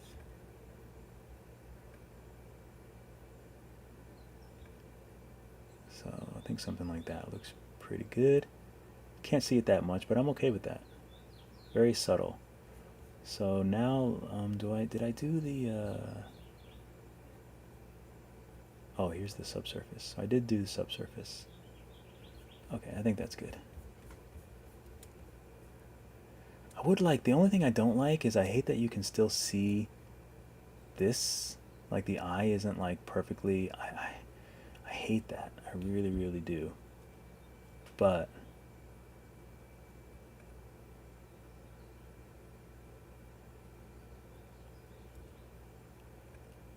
I don't know. I don't know if it's the actual eye or if it's the pupil. I don't know. It's like little details like that that just I don't get. He looks a little bit too chocolatey, right? Maybe he should be a little bit more rough.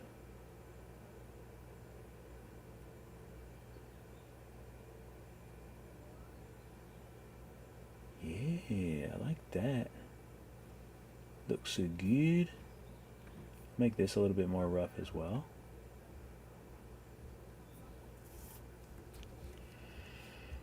Okay.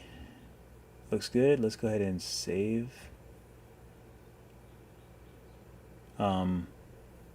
There's probably a few things I could use to make like imperfections in his shell. But I'll just show you really quick the beauty of Blender Kit. I think Blender Kit is amazing. So if I go to Blender Kit and I put in, let's go to materials.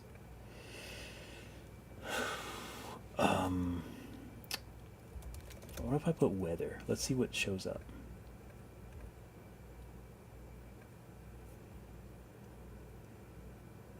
Red plaster. Because sometimes you can like add some of these and then you can like, I mean, obviously I don't want planks, but I just want to see what it looks like.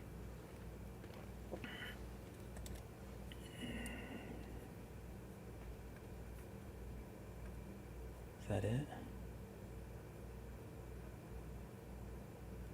Like sometimes you can find, like for example, if I was to do concrete, sometimes you can go in and figure out ways to change the color so you can just use that material. Why are you downloading? But anyway, so there's like a ton of these materials. Usually they don't take 3 days to download, especially since it's only like 5 megabytes. But it probably has something to do with my terrible topology. Yeah, so I don't know. I probably will have to restart Blender, is my guess.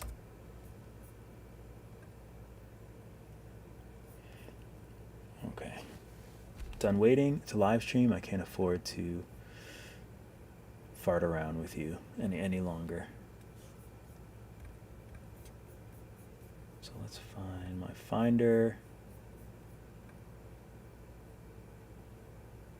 Force quit.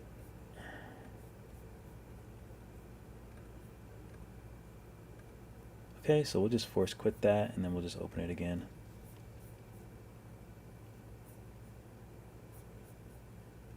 But the good thing I was saying before about Blender, I'll now have to make sure it's in the right spot.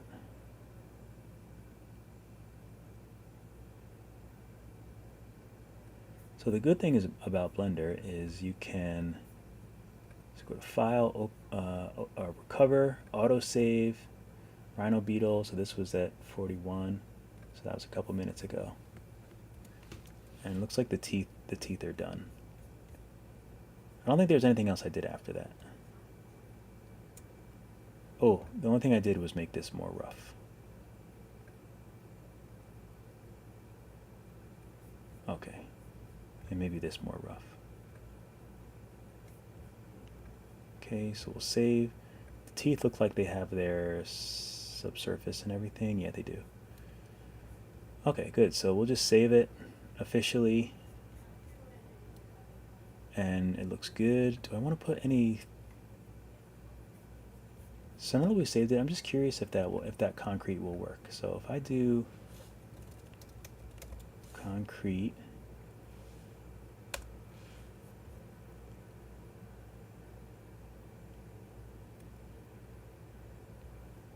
it's kind of a nice shiny concrete.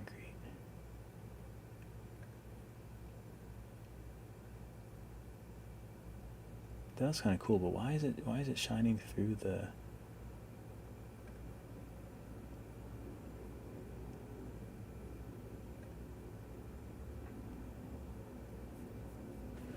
This light is like so bright apparently. I guess I need to turn it down. But there must be like some sort of subsurface in this node that's causing it to be that way. Mapping, texture. The normal is coming from here. Sometimes I try to like trace it back and figure out like what it is that's like, why is this so see-through at the top, that top curve? And I just don't know. Is there a subsurface? What is that? I don't know. What does this look like? I probably should just do regular white and stop farting around.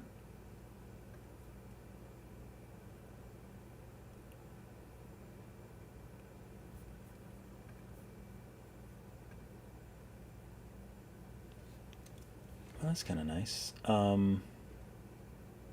The only thing that I have to ask myself is, do I want a sort of reflection from him on here? I don't think I need it, actually. So one thing that I wanted to do, so for this backdrop, let's see, let's go to... I can't, why are you not selecting the backdrop? Oh, it's selected. So for this backdrop, let's add, and let's just make it BD gray. So we'll change the color to a gray. Maybe a little bit warmer. Yeah, so maybe around there. I'm going to save this hex color. So we'll do Control C. So now this looks good. It's rough on my neck. Oh.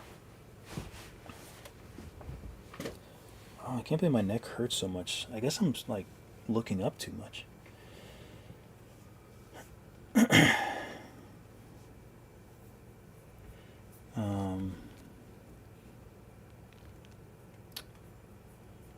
Okay, so that's gray. So we want to go to the floor, add. We'll go to the color, go to hex, Control V, or Command V, excuse me. So now that's also the same color gray, but maybe I want to take the roughness down. So it's like a floor. So I think I like that.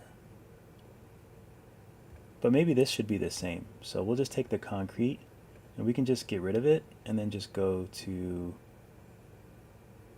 what did I name it? What did I name it? This is the floor. I'm going to name it 1 floor. So we'll go here and just look up 1 floor. So I just put 1 so it's right at the top. And we'll go here and we'll do 1 floor. So now it's the same reflectiveness as the floor. So this looks good. Let's go back to our camera view. Let's save. I just want to scroll out a little bit. Thank you. Alright, so this looks good. And now we can do our lights, because now he looks colored. And he looks nice and gilded. So for lights, oh, my wrist. I would never be able to do like a 24-hour stream. I thought about it, like the idea of it seems really fun, but I definitely wouldn't be able to do it unless I took you guys for a walk. Okay, so now we have to do the lights. So this light actually is in a good spot, but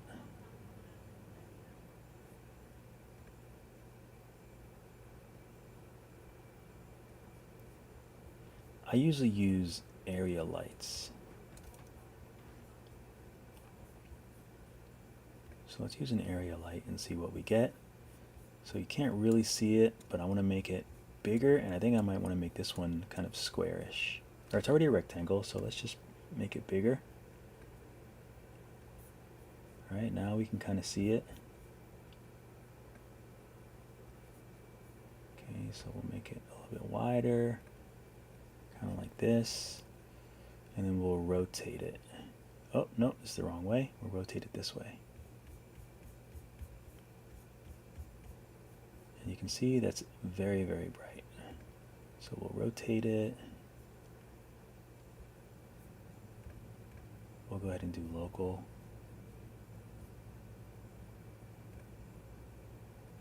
So we'll get that straight. We'll move it back. And that looks pretty good. It's 1,000, so I'm going to change this to 300. So it's not so bright. So that looks good. I'm going to call this key left. Okay. Take this one, Shift D, X. Yep. So we'll X. We'll bring this over to the other side. We'll spin it around.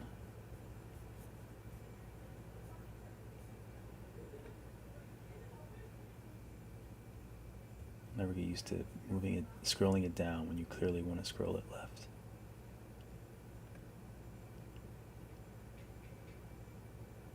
Okay.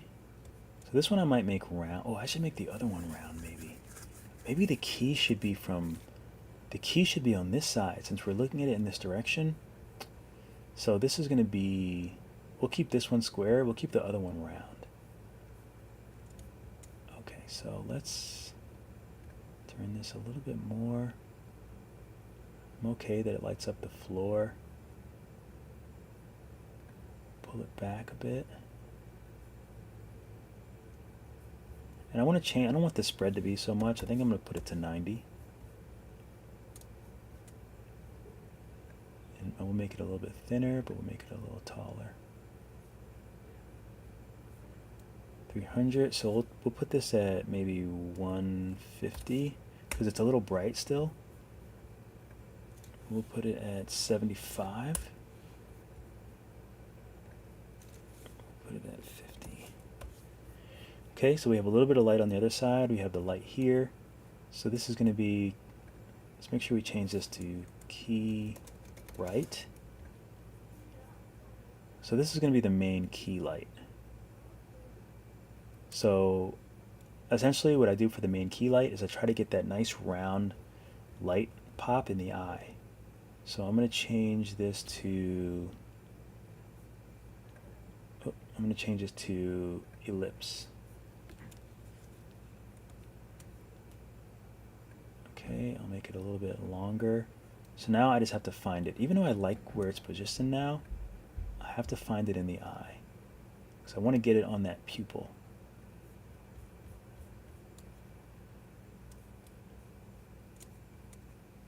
Okay, looks good. Let's tilt it a little bit.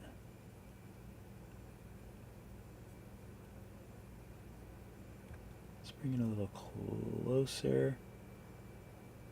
That's a good position, it's just not big enough.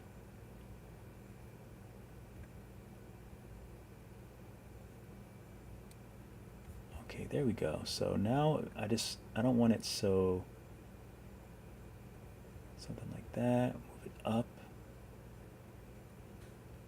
Maybe make it a little thinner. No, that doesn't look good.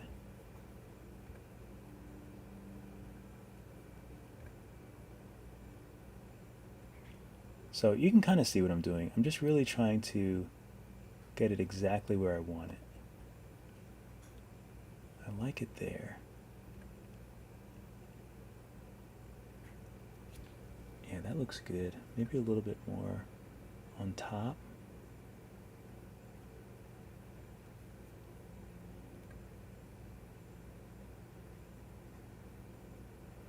But yeah, every little thing has to be like taken into account. Like literally everything. Oops.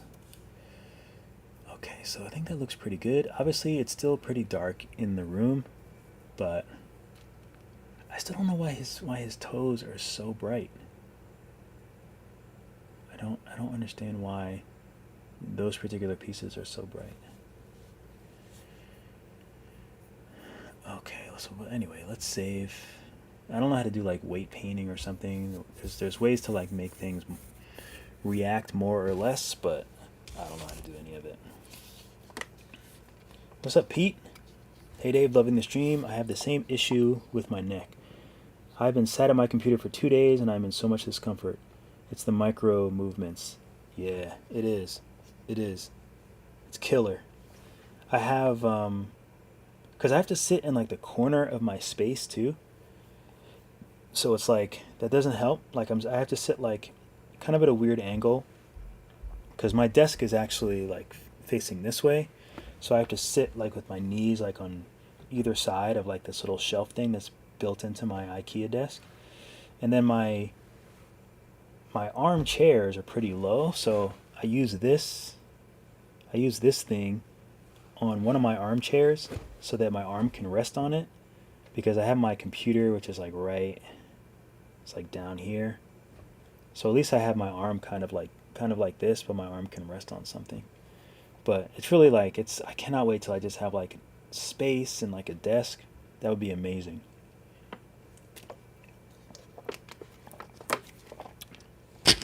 Oh no. No, no, no. Ugh. I also have to be careful stretching. This is the second time I dropped this. The first time I dropped it is because you knocked it over, cat. Just because I'm making noise doesn't mean you need to come in here and bother me. Now you can come up if you want, but I knocked a little light over. I almost knocked my little snail over. The snail's trying really hard. What's up? You can come up if you want. But I gotta get this done so I can go for a walk. right? Gonna come up or no? No. Okay. You're just gonna look at me crazy. I don't appreciate it. So I like this. Let's see what it looks like if I was to twist it this way.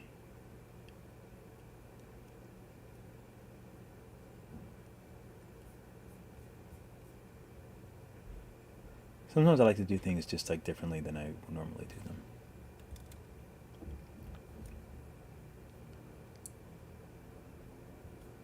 Okay, but I think I like that a little bit better. Okay, so this one we might be able to make a little bit brighter. So I'll put it to 500. 600. I don't understand how you can live next door to someone and like slam the door. I never slam my door. Put it to 700. Still looks pretty good. What about 800? Looks good. Looks nice and proper. What about 1,000? Too bright? No, it looks good.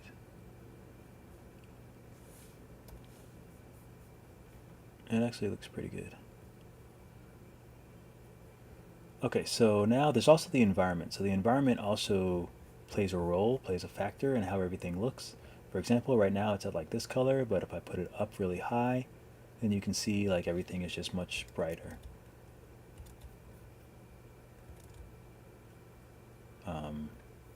I think I do want to make it a little bit lighter.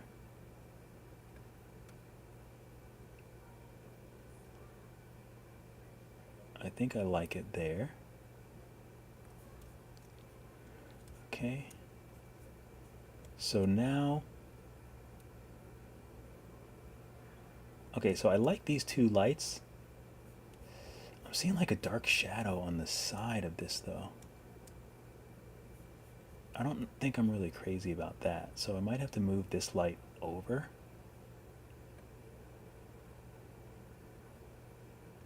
I'll do it a little closer. I think that might look better, but it's still very bright, so I don't know why it's so bright, being that it's only 50. So we'll put it at 20. Okay, we'll go 10. And now this one, maybe we'll try and make it a little bit cool. And actually, maybe we'll make it a little bit wider as well.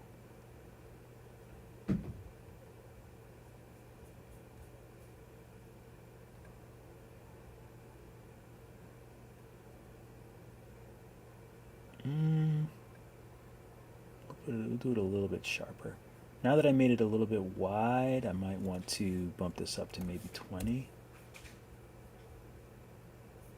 Okay, I like that. Okay, that looks pretty good.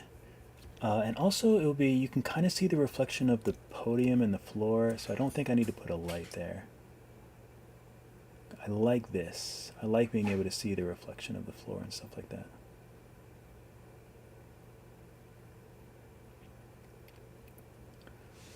Yeah, I probably should try to. What's up, Gray? Gray just woke up.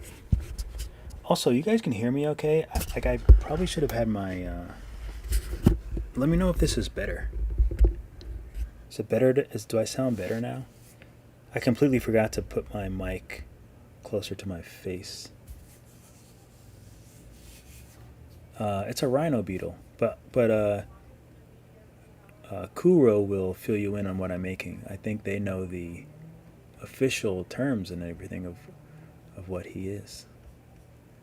This little rascal. So the only other thing that might be cool is to have a light that... These lights look great. I'm loving the way that it looks, but it might be nice to have like a light coming from this way as well. So let's do... I only have 2 lights now, okay. So go to lights. Maybe if I tap on this collection, it'll go in there. Oh, I didn't mean to do that. I hate when I accidentally hit Shift A. because then it just like makes all this stuff go all weird. You got to do Shift A on the actual screen. Shift A, or in the window, I should say. Light, we'll make a spotlight, and we'll move it over here. We'll try to get not much of it is hitting the floor.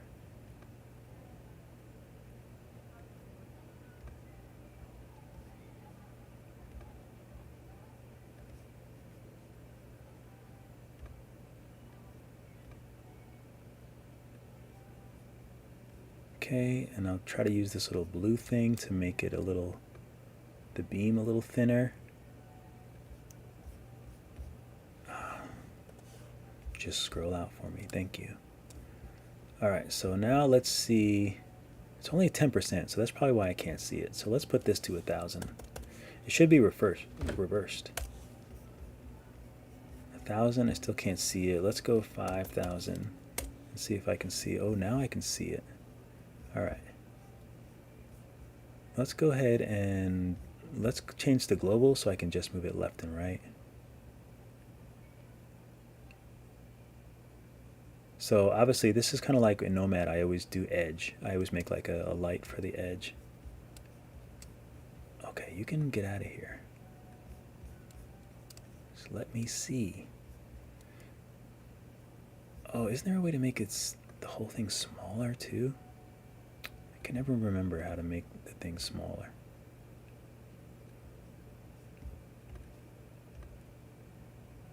Okay, so we'll make this thinner. Because I don't really want it on the floor. But now I have to find the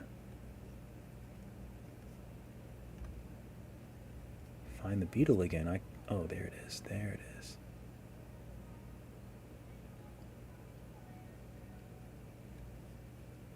Okay, see, that's great, but now we have this stupid circle on the floor. Oh, and okay, there we go. So let's see if we can just move it up. Okay, so we'll move it down, and maybe we need to angle it up a little bit. Let's go back to local.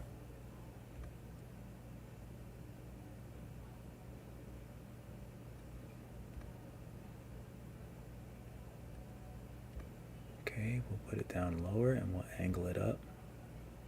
See if that even helps. No, not really. Okay. Oh, let's see if we take off multiple importance. Will that go away? No, it doesn't. I do want a soft fall off. Let's adjust the radius. But I do want it to be sharp though. Alright, let's go in closer. These are like the everyday battles I have with Blender to try and figure out how to do things the way that I want to get them to look the way that I want them to look. That looks really nice. I don't think I see it on the floor, but I'm not sure. Let's see. Oh no, there's some other light on the floor, but it's not this. So that's good. So let's take this off. Let's put this back to 3,000 maybe.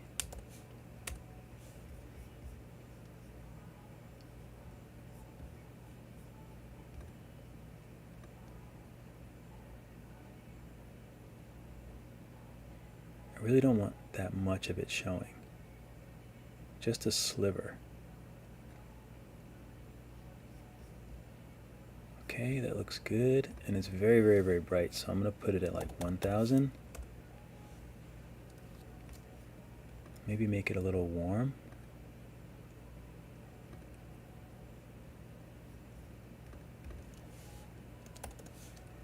Try 400. Oh, that looks like it might be okay. We'll go a little bit more. We'll go 650. And I'll save it.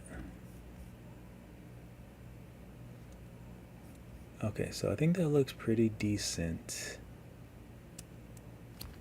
I'm trying to think of anything else that I wanted, any other lights that I need for it. But I don't think I need any more lights. I think I like it. So then the only other thing that I need to do is I wanted to get this started at least on a render. So renders can be a little confusing. Okay, so I want to take everything in the beetle.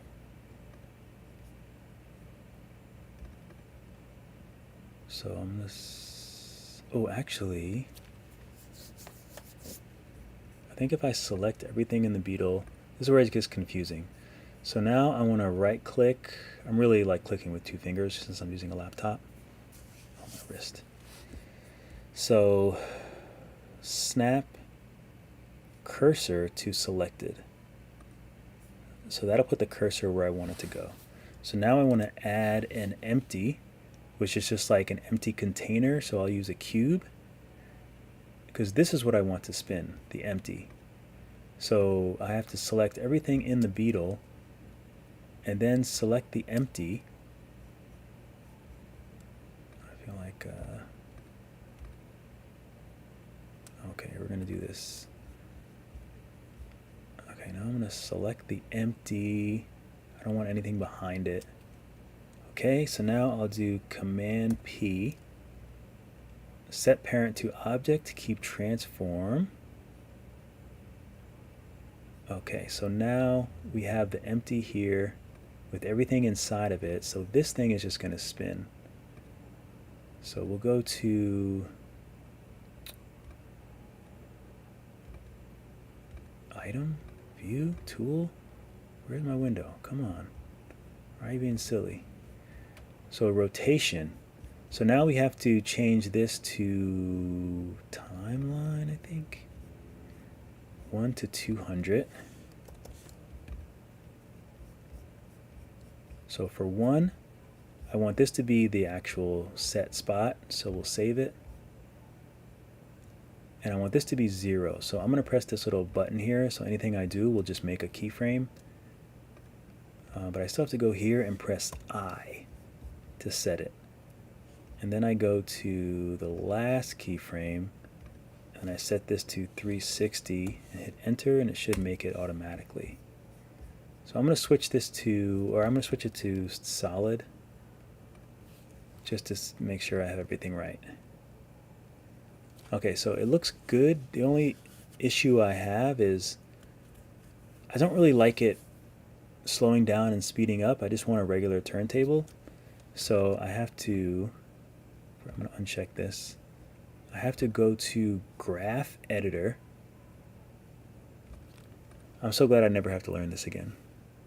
There's still so much I don't know, but at least I know how to do this. So I have to go to Graph Editor. And then I have to like select everything. I don't even know where the rest, hopefully I got it. I'll make it smaller. I just select all of this, right click, and change the interpolation mode to linear. So that just should just make it spin at one speed.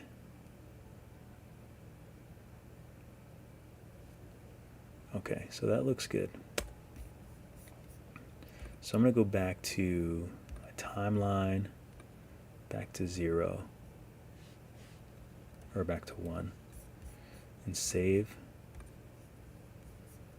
Okay, so let's go back to rendered. Everything looks great. So let's go to the camera and do a test run. So we'll go to the little printer settings. Oh, let's set the folder for now. Let's go up, let's go to downloads, Blender, Animation Station, and we'll just make a new one, and this will be Rhino, Beetle, TT 2024, so I just know it's the new one. So we'll just accept that. So now when I do export the animation, it'll have a place to go. But when you export an image, then it won't, why is it I don't know if I want age X. How do I get back? How do I get there? So there's all these things. I don't think I need motion blur. I don't know what light paths are, but I know that, oh, film. film. There's a way to set, oh, color management, that's what it is. I don't know if I want it as age X, ag X. Standard.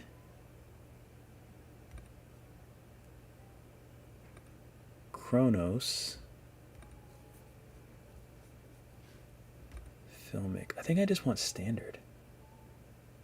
I guess I have to leave it in ag X though, because that's what I since that's what I set all the lights and stuff to, I'm just gonna leave it there because I don't feel like dealing with all that again. So whatever, we'll just save it. But I think I usually like to just go back to standard. So before we export, let's see what the export samples are. Kind of the same thing as in Nomad. So right now it's 4,000 something. Santa Maria. So we'll set it to, we'll just set it to 100. I don't know how long this will take. I might just stop it and set it to 50, just so I can show you guys like a finished thing. But I think everything looks good, so let's just see. Oh, okay, so that's like a normal, that's like taking the normal time. Usually when I do the turntable, I set it at like 50. So this isn't so bad. But yeah, this is pretty much it. I'm gonna go for a walk, and I'll probably do another render of this. Oh, I gotta see his feet though. Oh, his feet look okay. They don't look too bad. If I had to do it again, I would separate the legs so that I could set them as a different subsurface, and I would make the top maybe a little stronger of a subsurface. But all in all, I think it looks all right. I'm trying to think if I want any lights anywhere, because this is like the only time that I would really pay attention to that. If I wanted some more lights or anything of that nature. I like the blue coming in from the right side. I like a little bit of the warm coming in from the back. It actually might be nice to just have a warmer area light back there, or even like a point light might be cool. Because like it's kind of like edgy, but like not really. It's not really as good as I would have wanted. Point light is a little bright, but sometimes you can make it a little softer by doing the radius up and making this bigger, so that'll soften it. I don't mind that. It kind of looks like a practical light back there. But let's put it up a little higher. I don't mind that. We can take some of the saturation off of it so it's not so orange.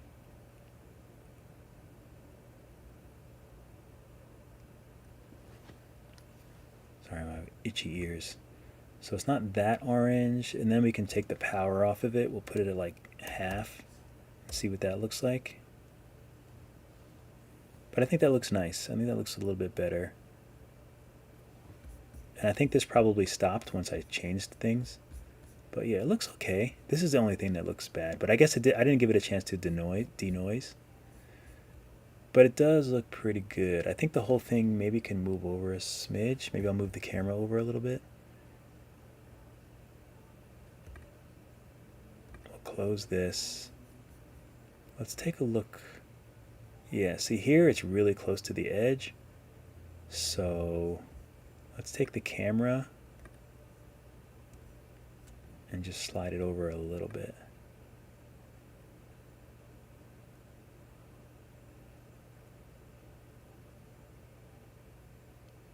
Yeah, maybe like right there. So let's go back to 1. Okay, still looks good. I like it. I like the colors. I want to see what happens if we take this light and like open it up so it's a little more blue.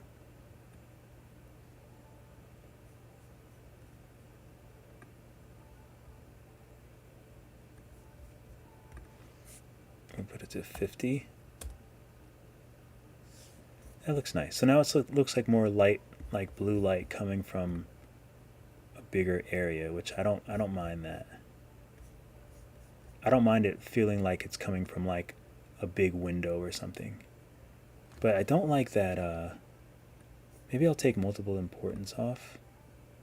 Okay, good. So that got rid of the reflection. Multiple importance is just a confusing way to say reflection, like a reflected surface. Because now you can see it, but now you don't, and I like that better. And let's see what it looks like if we were to bring this over more. Now let's leave it where it was.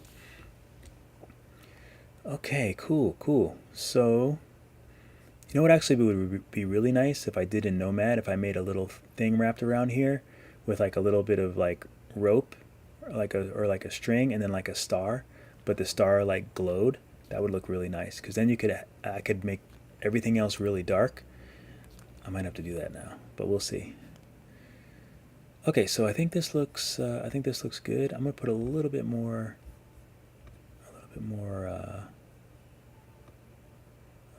saturation, and I think that's it. So I'm gonna save this, and I'm gonna get ready to go for a walk. But I think I might get some like fruit and actually eat.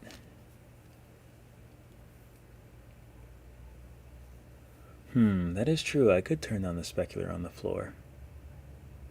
I have to keep that in mind.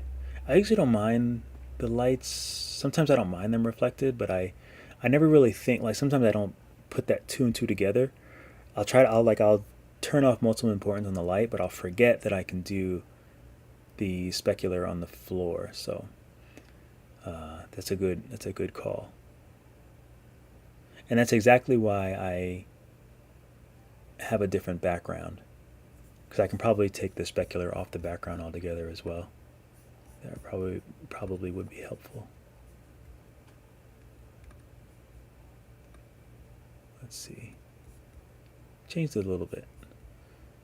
But yeah, but that's exactly why, because I don't want things. But I have to remember to do that. Sometimes it's hard for me. Sometimes I'm very extremely challenged.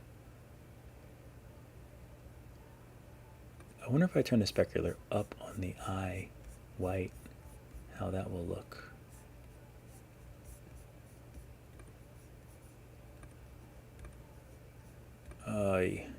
Shader editor.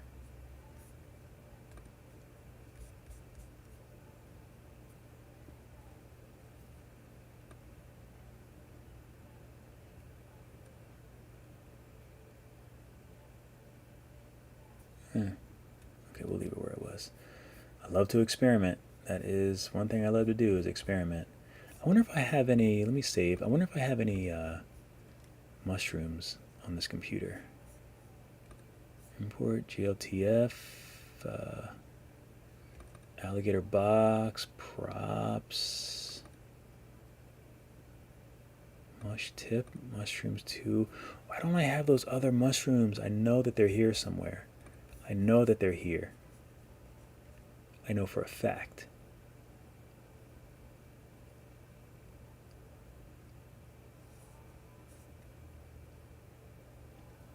QB, Tubby, ring, animation, QCam device. I guess I would have brought them over. Okay, so just to be sure, I'm gonna make sure I save this again. Let's open.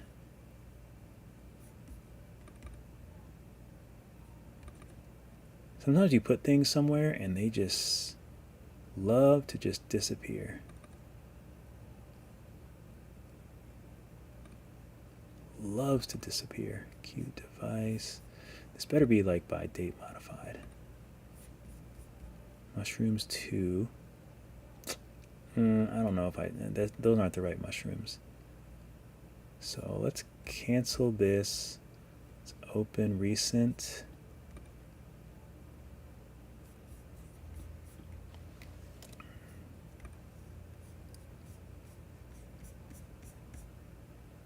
I know you got some mushrooms back there, even though I can't see them.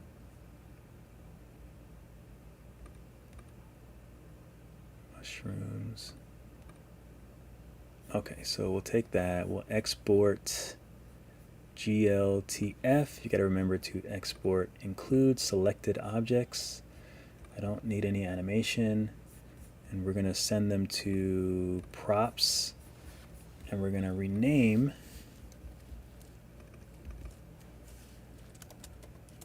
mushrooms long stems. So that's how we'll know. Mushroom long stems. Export. We'll go back. We'll open recent. Rhino beetle. Save changes. Don't save. Is it still letting me import? What's going on? Okay, so Z rendered. I don't even know if I'm going to use it, but I want to see if I will.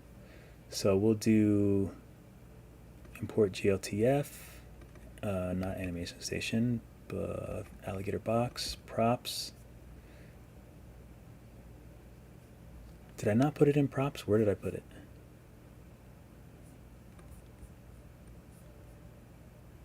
Oh, is it because it's GL?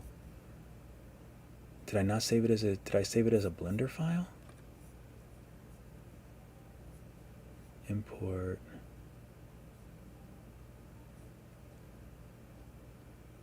What did I save it as? Downloads, Blender.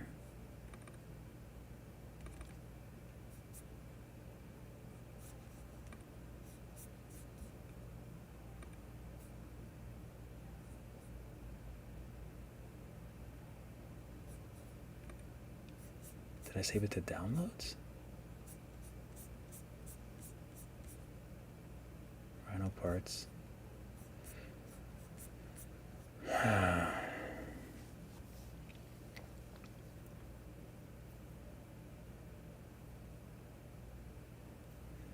Spider-Man and Batman are equally difficult to do.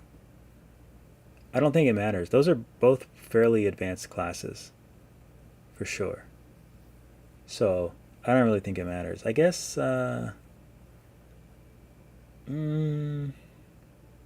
Spider-Man is probably easier. Easier in the sense as little less technical, I suppose. Plus, like, it's just like getting used to like the body and making the hierarchy and stuff like that. So that one is very useful. Okay, so I don't know what I did. I never know what I did. So let's just open recent. We'll go back to this. We'll go back to the mushrooms. And I'm just going to rename it. Can I rename it? Mushrooms, tall stems. Okay, so we'll select the mushrooms. We'll export as a GLTF. Okay, I'm going to pay attention now. Downloads, Blender, alligator box, props. Okay, mushrooms, tall stems. Include selected objects. We don't need the animation. Export. Did that just give me an error? Come on, Blender. Why are you doing this to me? Why are you doing this to me? Export GLTF. So it's not letting me export mushroom tall stems. Export.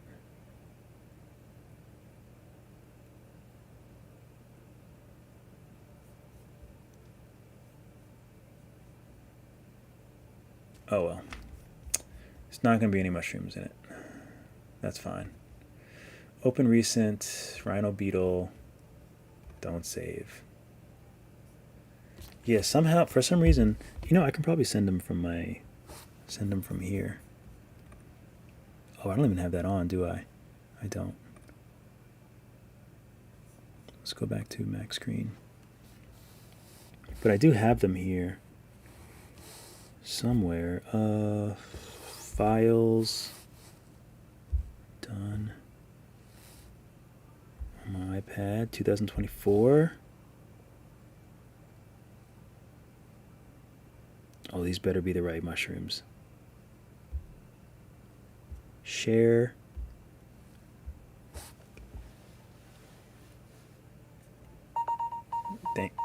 What are you doing? I don't know why it makes that, why it's doing that. So weird. Mushrooms.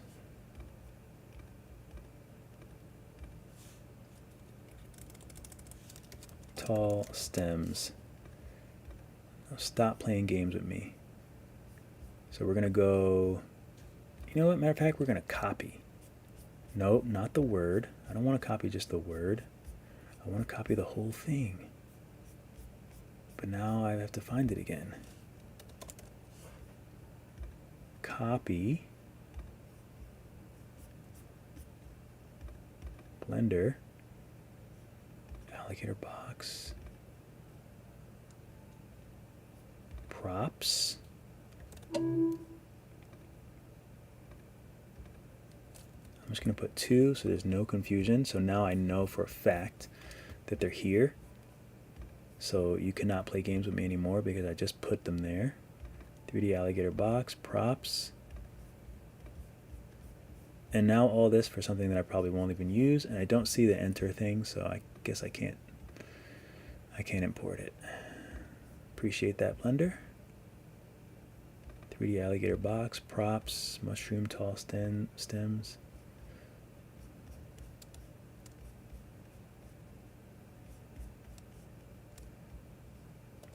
So you wind up doing that a lot too. So I wound up going through all that trouble for something that I don't even know that I wanted, but it just takes forever. Everything just takes forever. Let's take a look at the render. I still can't even see it. Can I see it on the other edge? The other edge I can see it at least.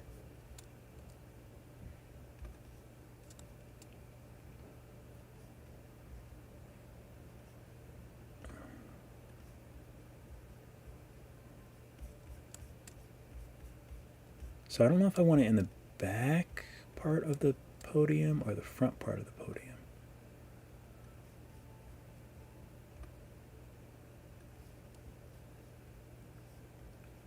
It looks kind of nice there.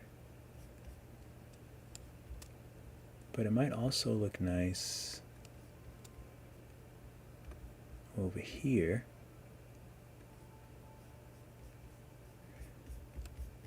And the real reason I wanted to have them is because, let's find it.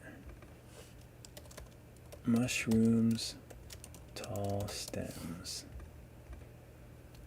Is because now I can, let me just go to the color. Actually, no, let's just go to emission. I just love adding some sort of practical lights in my sculpts. Practical lights just make them look way cooler in my opinion.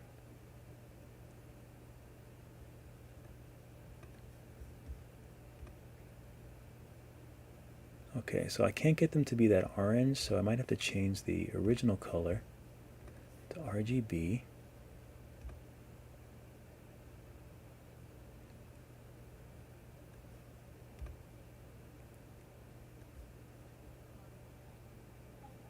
Okay, so they're still not that orange. Why? Oh, do I have to just make them darker? No. The emission darker maybe? But I don't want it that dark. I just want it to be a bright orange.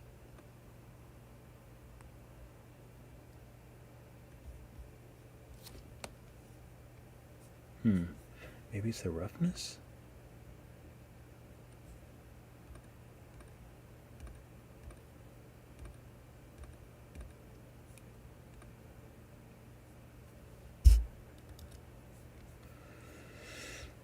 It could just be the brightness of the room, but it's still a bit weird. Usually it can like be bright and be fine.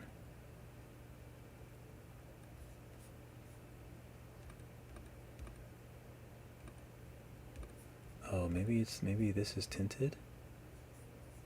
No? It's not it? I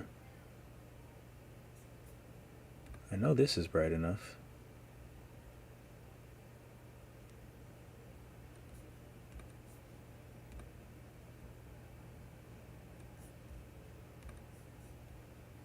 Oh well. There's always something.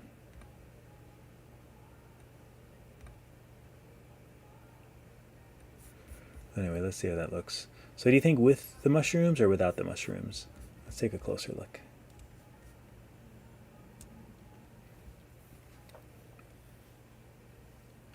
Or just the mushrooms without the... They can just be how they were normally. Yeah, exactly. Easy, like... I think the Batman one is just a little bit more... You know, this, for example, the Spider-Man one... You know, it's more shapes. Like, you know, he's wearing a mask, so you can't really see, like, the face. I think you...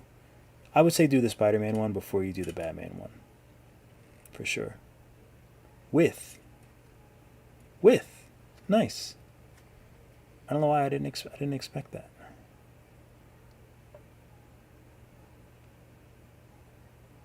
So I'm just going to stew for a moment and just try to figure out if there's some reason that these are...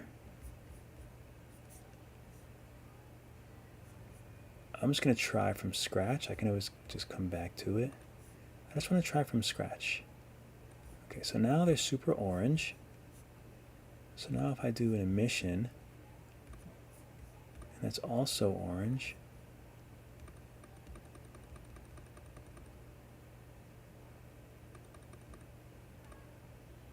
Okay, so it just gets lighter, I guess, as they get brighter. All right, okay. I see you.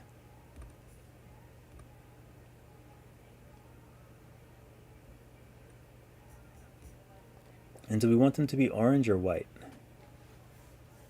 I'll show you white.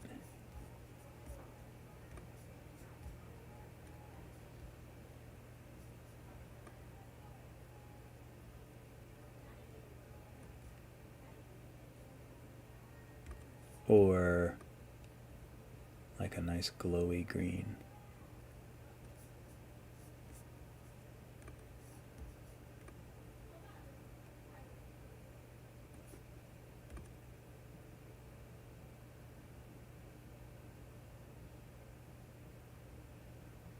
I mean, it is a nice glow-in-the-dark green. I could also change the color of the thing underneath. Light orange. Okay. We got one vote for light orange.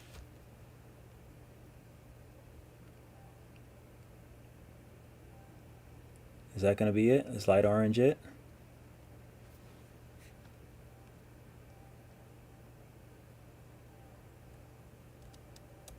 Looks like it's going to be light orange. I like that. So we'll name this 2 orange glow. And now do we want the turntable light white, or do we want to also have that the same color? That looks better as white, right? Or does this look better? It looks kind of nice. What do we like? Do we want the white light or the orange?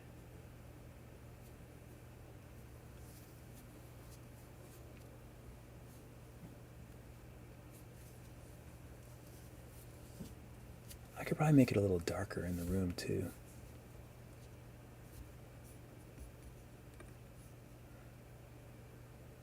Same. Okay, nice. Same. So let's see if I make it a little darker. Do we want a little darker in the room? Because that will just bring out the glow a little bit more. I think I like it a little bit darker. He's got plenty of light. I think white is a good contrast. Okay, so we have Kuro with the orange, and then we have Han with the same color. I think that's 50-50. It'd be kind of nice if there was like little mushrooms like all around, but that would take forever. Okay, so yeah, I think it looks good. Let's go back here and let's check. So I know I moved the camera a little bit. I just want to check the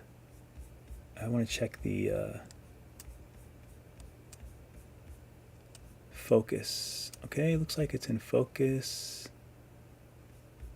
Looks like it's in focus, so I can go back to cycles.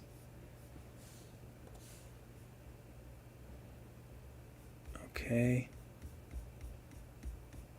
And the last thing that I just wanted to check out is to make sure I like the level of the key light, which is this light.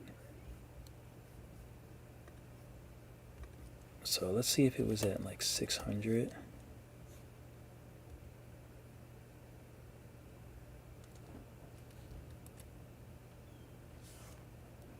It looks good at 1,000. I think I'm gonna make it 900. We'll make it 800.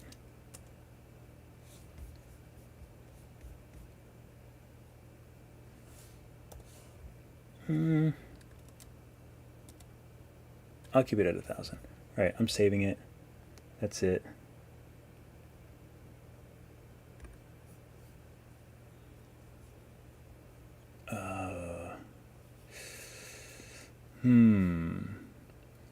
Is there anything else I want to do? Now you can see why I spend forever on things. Okay, background. So we'll go here. Control D. Boom. Box stand.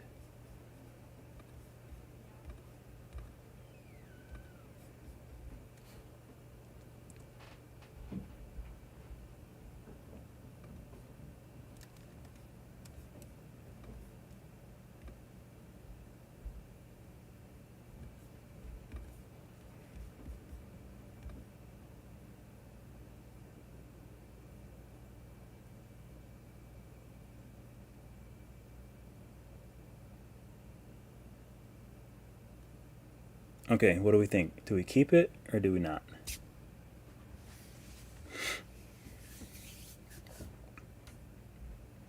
And that's it. Do we just want to keep the bottom light or just like normal, or do we want to keep the orange glow on the bottom? It could be taking away from him a little bit, having so many lights. That's the thing. That's what I struggle with. If I do this, it will take away from what we actually want to look at.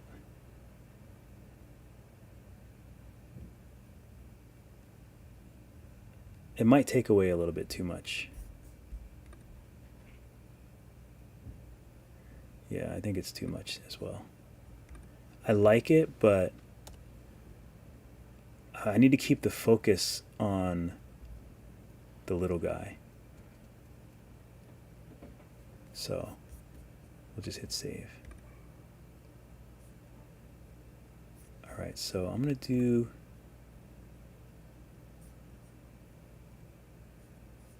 not too much. I'm going to do a render just to make sure everything looks good. And I'm going to get my lunch together, my fruit. So I'll be right back. Just make sure you watch this for me. If anything happens, yell.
Where we at? Oh, it already. Oh no, did it already finish? Oh, that was quick. Why is it so quick? Am I on? Let me make sure I'm on cycles. Oh, I am. Why was it so much quicker than before? It felt like. I don't know why. All right, let's take a look. It looks kind of pixely because it's not. I only did 100, but I think it looks good. The light looks good. The orange is a little much in the back, but everything else looks nice. And I actually feel like I'm not too crazy about the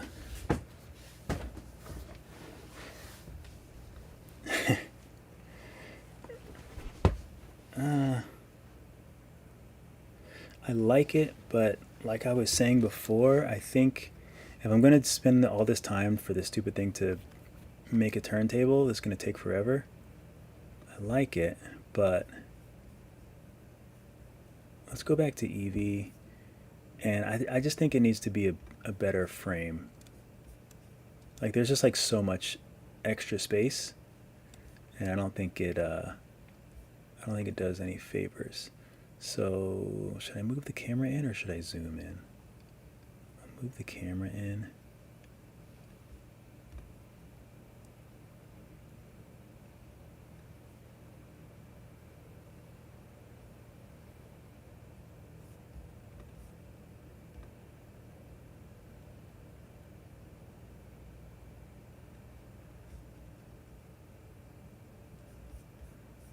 Let's go back here. I just want to take a look at at least a little bit of what it would look like in the middle and on the side.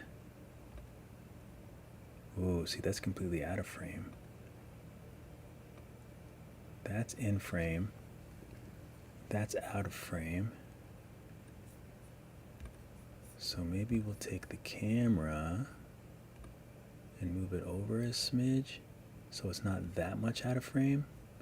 Maybe move it back a smidge.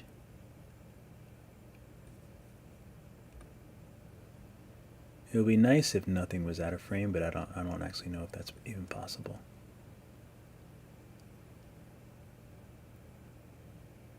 Oh, and why are his feet sliding off the back? Bro. Killing me. Okay, so let's go to the empty. And let's go to 1. So I think we should just be able to... Oh, when he spins. Oh, I get it. I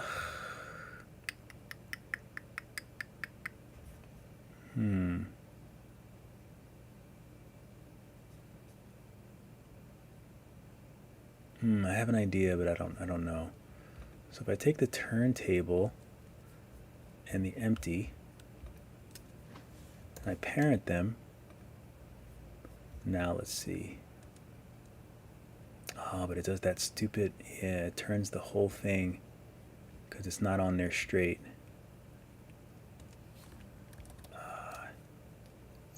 It's annoying.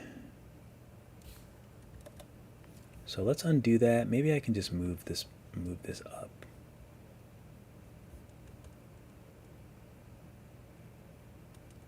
All right, so his feet only go off in the back.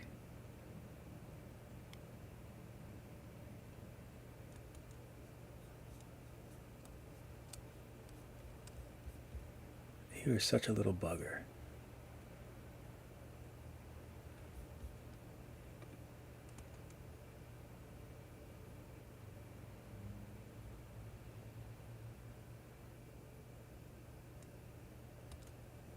It wouldn't be bad if his feet went off like while they were not facing the camera.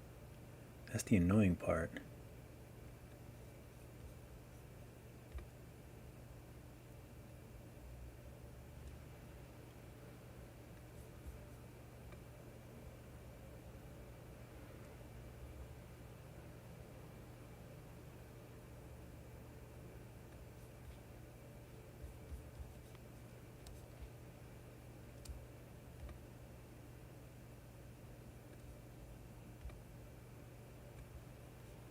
Can't you just stay there? I don't know. Oh, good. Those things are going over. Wait. Do they not come off anymore? All right, that works for me. They better stay like that. Okay, so I think that's fixed. I hope. What was the view that we went with? Let's see how it looks with this view. Goes a little bit out of frame. And I think it will have to back up because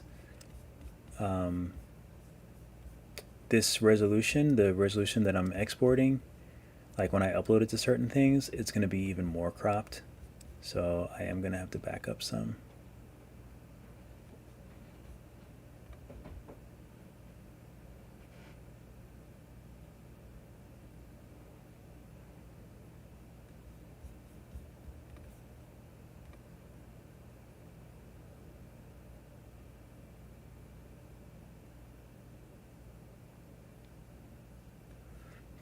Part of me wants to rotate this, but I don't know if that's a good idea. Let's see.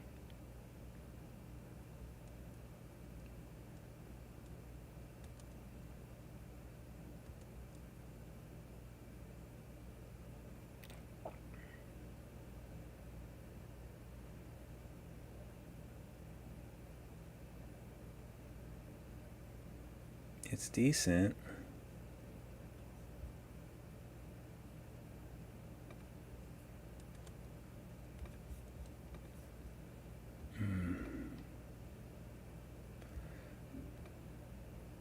Yeah, this is like, it's kind of funny to me also to be streaming and like seeing how much I agonize over like the smallest things.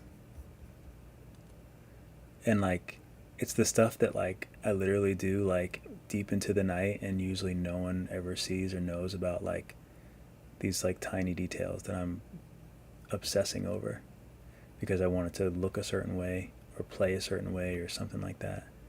It's just kind of interesting. I think we're pretty much back to where we started. This is a little too close to the edge though.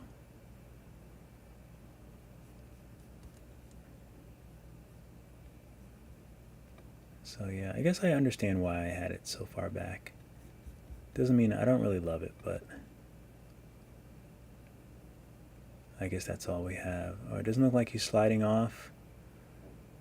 Okay, looks like he's good. It's a little bit high on the top, but I think I can live with that. So let's go ahead and save. Let's change this back to cycles.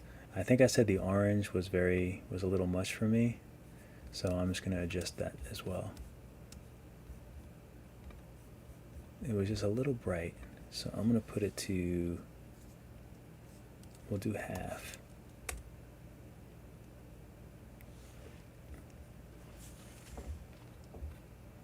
Sometimes my HDMI cable comes out.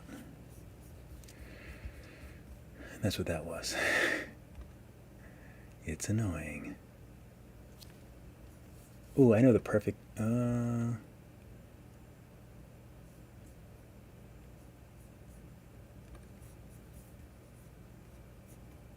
it's too light on the bottom, but I don't want that whole orange thing, so I have an idea.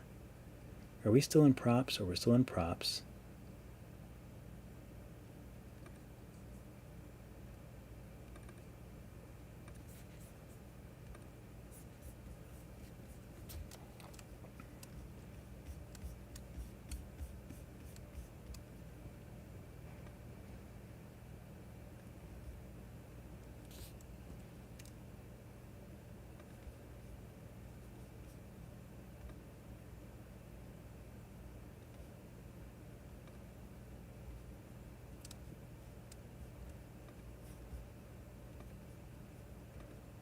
I'm trying to remember if I did shader editor, color factor.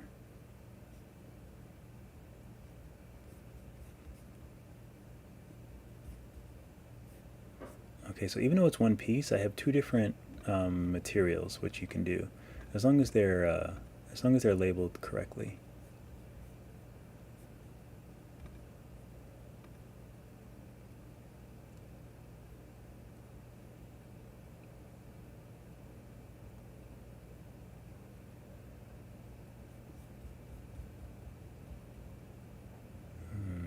little bright.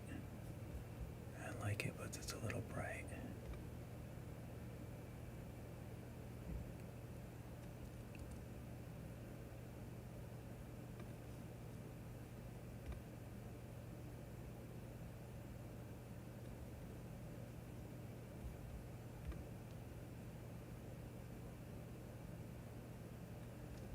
It'd be kind of cute there. It might actually even be cute, like if he's like poking out from behind.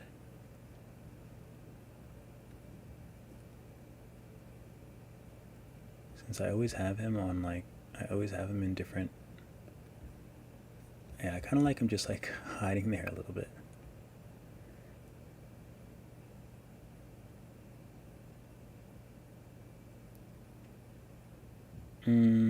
Is the file going to be huge?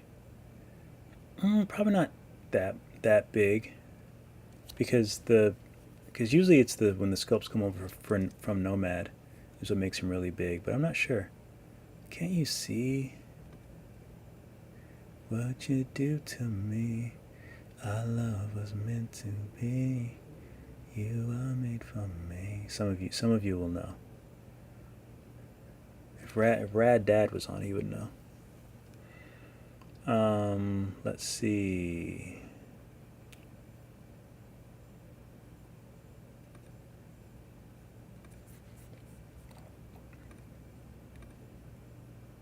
I can't think of anything else.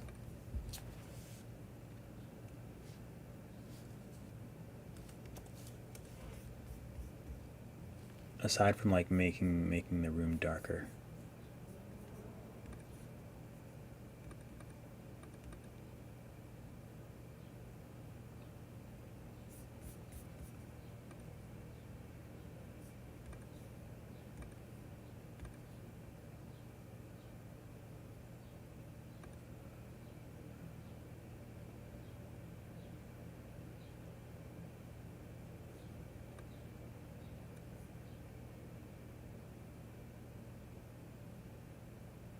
And I'm glad the toes aren't too red, luckily. Toes aren't too red. I like that you can see the reflection. I think that's kind of cute. Alright, what are we at? 15? Okay, I'm actually going to start my fruit. What I need is like a little camera so I can just like bring it with me, but still be connected.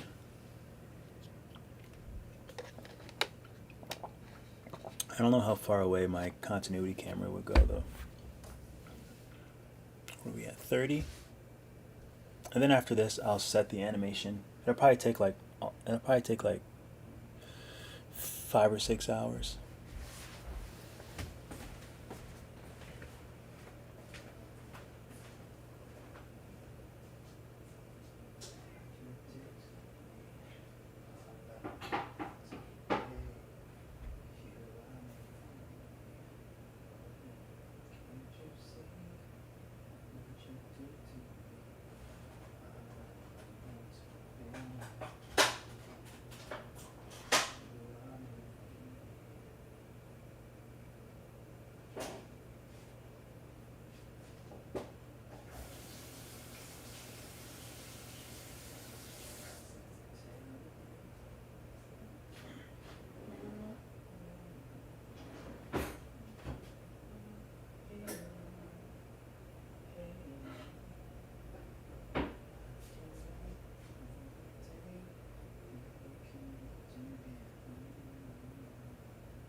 Where we at? Ooh, it's going fast now. It looks so bright.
Right.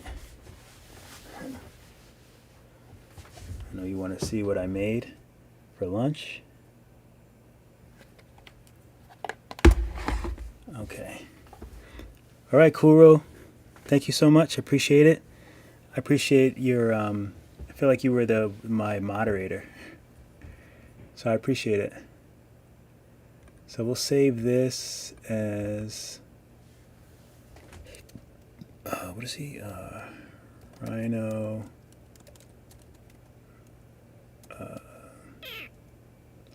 Rhino new A. Okay, we'll save that. I gotta look over my laptop. I guess it's not too bright. I think it looks good. I still hate that that's like that.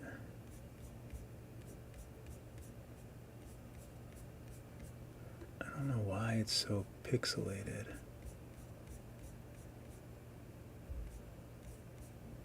I guess everything is pixelated. Oh well. So we're going to do the turntable. So all I have to do now is render animation, and then it's just going to start. Oh, but I forgot to change it. I changed it to 50 instead of 250, or else it will take forever. So unfortunately, it's a lower sample size, but that's what you got to do, unfortunately. So it will render everything out, and we'll be good to go. 9 p.m. Onakaze. All right, thank you guys so much. Shout out to Han. I'm probably going to do... So I think for the votes for the YouTube thing was the mouse. So I think I might do that. I have so many things that I want to do on live stream, but so many people wanted me to do the mouse, which I was very surprised of. So I'll probably do the mouse maybe a little bit later on. It might be late. I'm not sure. But yeah, I'll probably do the mouse a little bit later on. All right, keep drawing, keep sculpting. I'll see you all in the next video. Always a pleasure.